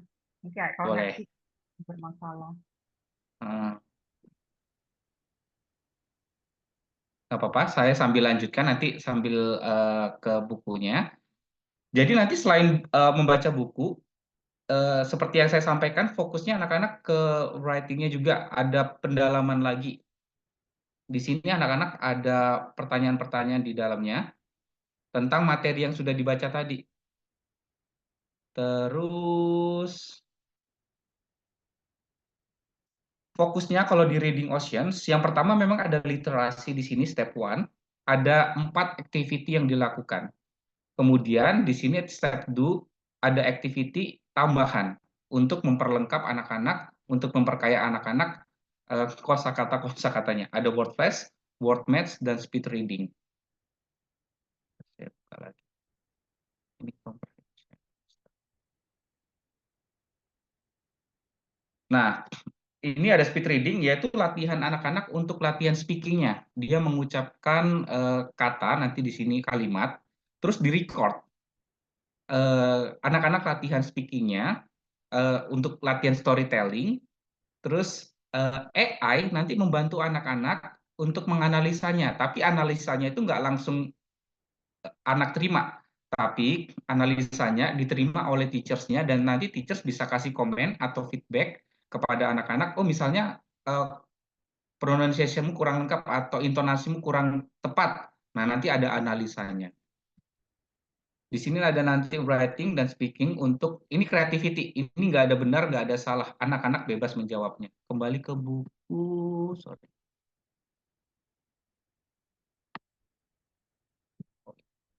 Nanti bisa dicoba mungkin ya, Miss ya. Terus saya mau izin infokan sedikit mengenai yang reportnya sebagai teachers. Ini ada book reportnya. Jadi book reportnya ini seperti LMS. Misal nih, dari anak-anak ada yang latihan speaking tadi ya, misalnya. Di sini kita cek, misalnya tadi Pak Cahyo sudah submit ya latihan speaking untuk reading-nya. Nah, ini bisa dicek di sini. This book is about people and family. I like Sasha's help of others. I want to recommend this book to my family. Nah, seperti ini tadi, jadi anak-anak dilatih untuk speaking seperti ini. Dan disubmit ke gurunya, dan ini hasilnya. Oh, student score-nya 100 karena intonasinya udah pas banget. Dari holistic, read and pause, stress rhythm, dan segmental fiturnya sudah bagus anaknya. Dan kita bisa memberikan komen di sini kepada anak-anak, wah, good work, not bad, great effort, dan lain-lain. Jadi ini sangat menarik. Reading Ocean bukan hanya tentang reading aja, tapi fokus saya sampaikan ini bisa fokus untuk ke reading, ke speaking, dan juga writing ke anak-anak. Seperti itu. Mungkin dari teman-teman teachers ada yang ingin info lebih lanjut atau ada pertanyaan tentang Reading Ocean. Saya sambil coba buka lagi ya, yang bukunya. Oh ya, saya sampaikan, Pak, itu kan tadi anak-anak. Gimana level tingginya nih? Anak-anak SMA nih, kadang pengen juga nih bukunya ya. Misalnya nih kita level advance ya. Misalnya kita baca buku ini ya, Different Worlds ya, kita cek. Ada 566 kata. CFR levelnya udah sampai B1 plus. Tipenya fiction. Terus kita bisa cek before you read-nya. Have you ever felt left out or different from your classmates because of what you have or don't have? Ini benar-benar udah remaja banget nih. Kita tanyain ke anak-anak bagaimana tentang perasaan gitu ya. Kalau kita ketinggalan atau berbeda gitu ya. Dan di sini kita coba bukunya, mudah-mudahan udah bisa jalan.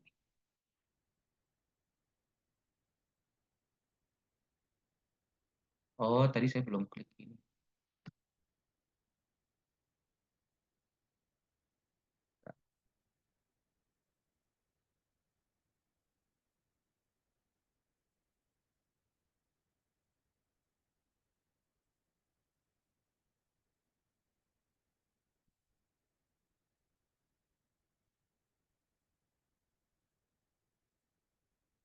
Sayang banget.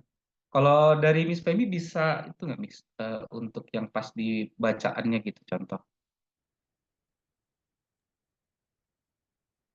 Coba ya, bentar, saya cek dulu. Iya, coba Miss.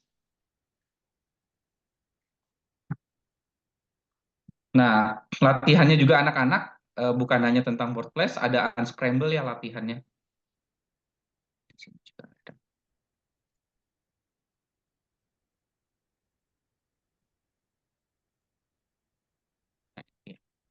Kalau anak-anak SMA activity-nya udah seperti make kalimat ya di sini. As soon as the car stop, Jenny jump out of the car and run into the house. Seperti ini. Nah, ini ada audionya. As soon as the car stopped, Jenny jumped out of the car and ran into the house. Jadi ini udah lengkap banget untuk teman-teman belajar, teacher belajar, untuk murid belajar. Bahkan kemarin saya juga sempat presentasi ke sekolah, bahkan gurunya sendiri yang mau belajar ini, bukan hanya murid. Saya bisa Pak, coba share-nya. Oh bisa ya Miss ya, saya coba stop share ya Miss. Ya. Oke, bentar. Nah, ini ya, different. Iya. Different worlds. Kedengeran nggak? Kedengaran. Chapter 1. Jenny's World. Mom, can I have a new cell phone? Jenny asked. Her mother was driving her home from school. No. Her mom said. Cell phones are expensive. Besides, your phone is only 2 months old. Jenny rolled her eyes. Nah, ini untuk yang tadi tanya, ada SMP, untuk SMA juga ada ya. Dan ini nanti bisa di speed Betul, reading. sampai advance. Ya, sampai advance. Betul. Jadi seperti yang saya sampaikan tadi, ada highlight-nya ya Miss ya, per katanya itu, jadi bikin anak-anak bisa fokus Different per vocab-nya worlds. Miss. Oke. Nah betul, bisa balik lagi ke kata-kata. Baik. Coba kita cek yang lain. Nah, di sini juga ada. Ini belum lengkap ya, karena ini kan versi trial. Nanti kalau yang versi sudah benar, lebih banyak isinya pastinya. Semuanya ada kategori berdasarkan level juga, ada kategori berdasarkan ini ya genre. Jadi ada yang mau pilih genre misteri, history, ya. Betul. Itu bisa semua. Baik. Ada lagi yang mau disampaikan Pak Tulus? Tinggal nanti teman-teman teachers kalau mau trial juga bisa kontak kami langsung sih nanti supaya bisa kami bantu teman-teman guru mengexperience bagaimana sih menggunakan dari Reading Ocean Miss. Ya. Oke.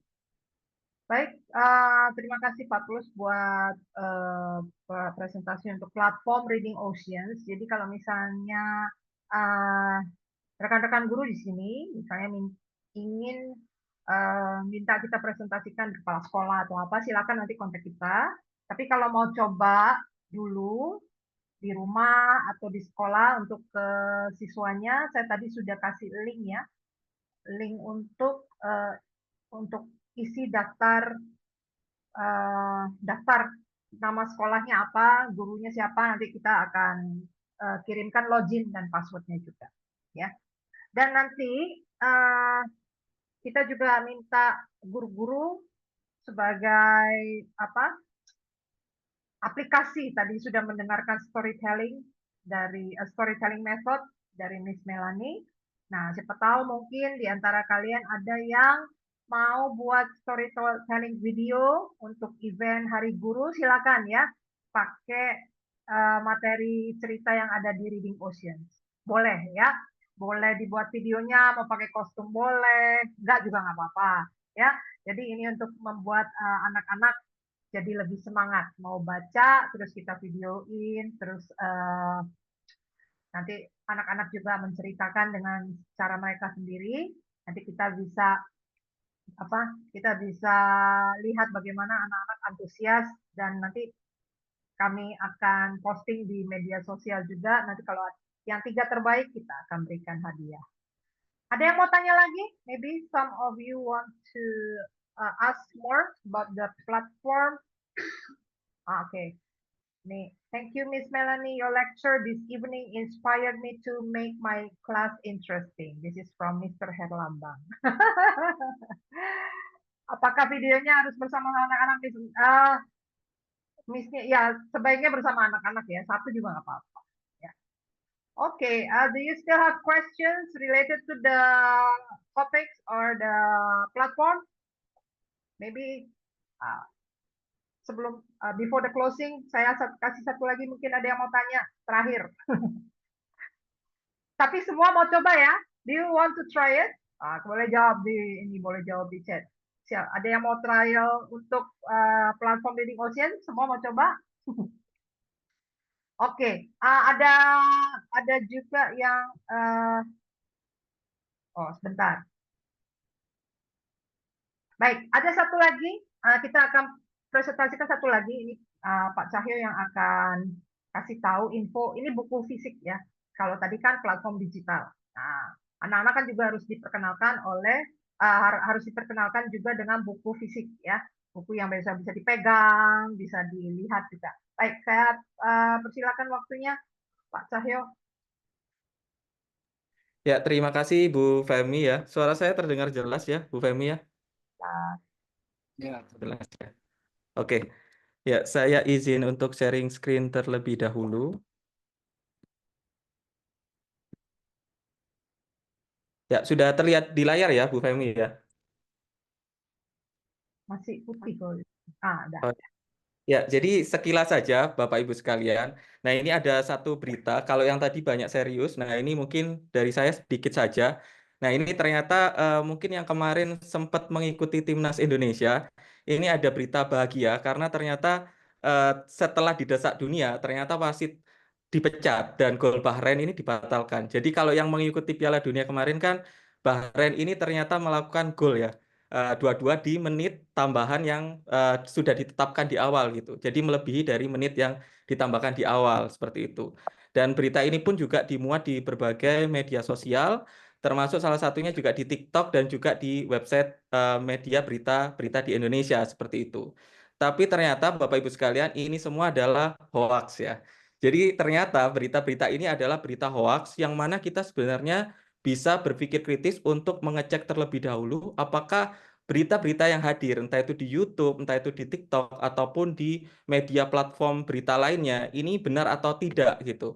Nah, karena terjadinya hoax ini sering sekali terjadi, maka apa sih sebenarnya yang menyebabkan hoax itu terjadi?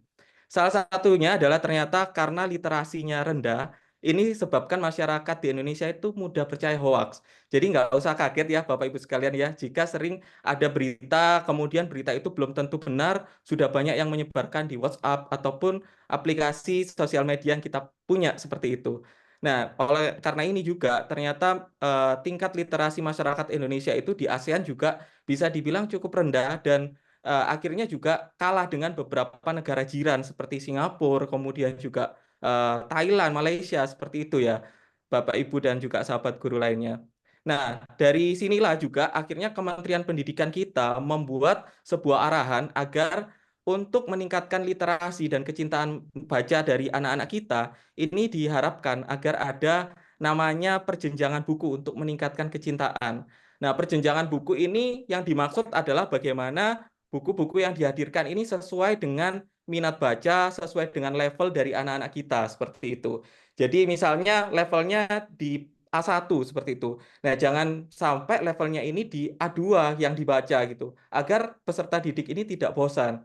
Nah, oleh karena itu, Bapak Ibu sekalian, kita di Kompas yang pertama tadi kita hadirkan satu program dalam bentuk digital literasinya, yaitu Reading Ocean ya, yang tadi disampaikan oleh Pak Tulus, dan nanti Bapak Ibu sekalian juga bisa langsung coba di sekolah ya, bagaimana efek dari penggunaan literasi dengan menggunakan digital yang Kompas kembangkan. Nah, juga hadirnya dengan buku dalam bentuk printed, ini graded reader. Jadi sama seperti apa yang disampaikan oleh pemerintah tadi, bagaimana buku-buku ini disesuaikan dengan jenjangnya. Nah, baik dari Reading Ocean maupun Graded Reader yang kita punya, ini sama-sama keduanya itu berjenjang. Jadi sesuai dengan apa yang diarahkan oleh pemerintah kita, agar nantinya anak-anak kita ini bisa cinta terhadap literasi, seperti itu. Nah, oleh karena itu, Bapak Ibu sekalian, berbicara tentang readers yang kita punya atau bentuk fisiknya, nah ini juga sudah menggunakan dua standar secara global. Yang pertama CFR ya, mungkin sudah sangat familiar. CFR ini Common European Framework References. Sebenarnya ini adalah standar untuk penguasaan bahasa asing yang digunakan di Eropa, namun akhirnya diakui secara global, digunakan sebagai salah satu acuan untuk penguasaan bahasa asing. Nah, kemudian juga selain CFR, kita juga melakukan pengukuran berdasarkan Lexil. Lexil ini tingkat pengukuran kemampuan bahasa Inggris, tingkat kesulitannya berapa kata, seperti itu. Nah, ini diukur menggunakan Lexil. Dan dari yang Kompas punya dalam bentuk printednya ini, ada 7 level di masing-masing series. Jadi kita punya setidaknya itu lebih dari 5 series. Jadi levelnya ada 7 di masing-masing series, kecuali yang Kompas Reader ya. Yang lainnya 6 level, sorry. Yang lainnya 6 level, kecuali Kompas Reader ini ada sampai 7 level. Dan dari CFR-nya sendiri, kita mengakomodir dari pre-A1, ini biasanya digunakan untuk anak-anak kindergarten, sampai di B2. B2 ini sebenarnya standarnya sesuai dengan level SMP. Nah, kosakatanya pun juga leksilnya ini diukur untuk level A1, itu kosakata yang diharapkan bisa dikuasai itu di 200 kata, kemudian di level ke-7 ini sampai di 2.500. Dan masing-masing series ini punya total 10 buku ya. Nah, di sini selain seri-series yang ada, seperti misalnya di sebelah kanan, itu ada CCR, YLCR, Triple CR, dan juga Kompas Reader atau CR. Ini juga ada basicnya, foundationnya itu berupa phonics. Jadi, untuk masing-masing series ini, dalam rangka Hari Guru, dari Kompas Publishing ini menghadirkan salah satu spesial promo ya, Miss Femi dan juga Pak Angga. Nah, promonya adalah misalnya untuk CCR, ini adalah series Kompas Classic Reader. Jadi Kompas Classic Reader ini dari harga yang awalnya 5, sekian itu hanya jadi 4,7, tapi sudah dapat 60 judul. Jadi levelnya juga ada ya, breakdown masing-masing levelnya. Jadi per level itu ada sekitar 10 buku. Nah, kemudian mungkin saya percepat, ada Young Learners Classic Reader atau YLCR, ini biasanya digunakan untuk jenjang SD. Nah, ini juga sama, ada total 60 judul buku dan dibagi per levelnya. Jadi per levelnya itu ada 10 buku. Nah, ini kemudian juga ada Kompas Children Classic Reader atau Triple CR ya. Triple CR ini dari sekitar 4, ini jadi 3,8 saja gitu. Dan ini sudah dapat sekitar 57 judul buku. Nah, untuk Kompas Reader ini sampai mengakomodir di level B2, ini ada sekitar 70 title seperti itu. Nah, untuk yang tadi sempat saya sampaikan, jadi ada phonics reader. Phonics readers ini untuk basic pelafalan dalam bahasa Inggris. Nah, biasanya digunakan untuk level kindergarten ya. Jadi bagaimana huruf ketika berdiri sendiri, kemudian bergabung dengan huruf konsonan, huruf vokal dengan huruf konsonan, seperti itu. Nah, ini semua adalah graded reader yang Kompas punya, dan saat ini spesial Hari Guru yang ada, ini kita ada spesial promo tersebut, seperti itu, Bapak Ibu sekalian. Jadi nanti bisa kontak saja ke kami ya, ataupun yang biasanya melayani di sekolah seperti itu dengan harga yang eksklusif ini. Dan harga ini promonya sampai tanggal 31 Januari ya, benar ya Pak Angga ya? Jadi awalnya itu sampai Desember Bapak Ibu sekalian, tapi diperpanjang sampai di 31 Januari 2024. Nah, mungkin seperti itu. Jadi dari graded reader yang kita punya ada dalam bentuk digital, yaitu Reading Ocean, kemudian juga ada dalam bentuk printednya, Jadi dua-duanya kita punya dan semuanya juga sesuai dengan CFR level dan juga Leksil. Seperti itu Bapak Ibu sekalian, apabila nanti ada kebutuhan ataupun tanya-tanya silakan langsung menghubungi masing-masing perwakilan yang ada di daerahnya. Seperti itu saya kembalikan lagi ke Bu Femi selaku moderator. Ya, makasih Pak Cahyo. Oke, jadi sudah jelas ya, tadi ada buku-buku fisik, bisa tuh untuk perpustakaan sekolah, atau misalnya memang ada request siswa juga pengen memiliki sebagai koleksi. Sekarang buku-buku itu kan kalau mereka suka, mereka pengen beli ya. Nah, lihat dulu di Reading Oceans-nya, terus ternyata mereka suka, ada juga buku fisiknya, beberapa ada ya. Baik, kayaknya mungkin sudah tidak ada lagi pertanyaan. Kalau ada pertanyaan boleh nanti masuk ke grup ya. Itu saya sudah kasih link grup yang di chat room. Nanti bisa join di grup dan nanti kita semua ada di sana ya. Ada Pak Angga, ada Pak Cahyo, ada Pak Tulus, ada saya juga ada Pak Aldi. Boleh ditanyakan di grup juga. Dan tadi sudah di-share juga link untuk e-certificate, sudah diisi semua ya. Jadi nanti sertifikat akan masuk ke email masing-masing. Kalau misalnya tidak masuk email, misalnya belum masuk, coba cek di spam. Ya kadang-kadang masuk di spamnya. Yang jelas sih pasti masuk. Cuman kadang-kadang ada di spam. Terus kalau misalnya yang pakai iMac atau iPhone, kadang-kadang ada sedikit bug ya. Boleh kontak kita kalau misalnya sertifikatnya nggak keluar tulisan ya. Oke. Oh, di mana link sertifikatnya? Oke, bentar. Tadi sudah ya disebar, di-share. Saya share lagi nih. Bentar. Ya, itu link sertifikat yang bisa diisi. Nanti e-sertifikatnya langsung masuk ke email masing-masing. Baik, kalau tidak ada lagi tambahan dari rekan-rekan sahabat guru yang mungkin mau, kalau masih ada pertanyaan nanti bisa ditanyakan di grup ya. Baik, terima kasih untuk partisipasi yang sudah diberikan. Thank you Miss Melanie for your time. It's very late in Ambon, right? Or 11 o'clock? Yes, it's time for you to. Very late in Ambon, so I will say goodbye. Yeah, thank you. Thank all of you. Yes, we hope that we can meet you again in another event. We can invite you again. Ya, terima kasih buat semua peserta untuk malam ini. Silakan nanti diaplikasikan di sekolah masing-masing ya, dan dicoba platformnya. Nanti juga ikuti eventnya. Oke, kita akan jumpa lagi minggu depan ya, minggu depan. Tapi dalam bentuk storytelling dari sekolah masing-masing ya, dikasih ke kita hasilnya. Oke, see you next time. Terima kasih semuanya. Jangan lupa diisi link sertifikat yang belum selesai. Terus yang mau masuk grupnya juga silakan diklik masuk grup WA-nya ya. Baik, selamat malam semuanya. Terima kasih semuanya. Selamat malam, selamat beristirahat, dan Terima selamat kasih. Selamat malam. Iya. Nanti rekamannya akan kami share juga ya di grup. Nanti rekamannya kami share di grup di YouTube juga. Jadi kalau ada yang tidak hadir hari ini, mungkin rekannya bisa share ke teman-temannya yang tidak sempat hadir malam ini. Oke, terima kasih semua. Selamat malam. Silakan kalau mau leave Zoom kalau sudah selesai isi link sertifikat.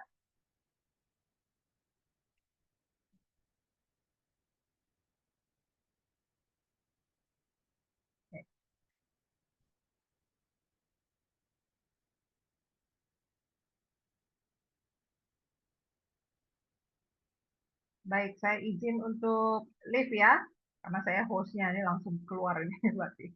Oke, sampai jumpa minggu depan. Selamat Hari Guru di hari Senin nanti ya. Nanti kita posting lagi untuk semua event yang sudah kita lalui bersama-sama.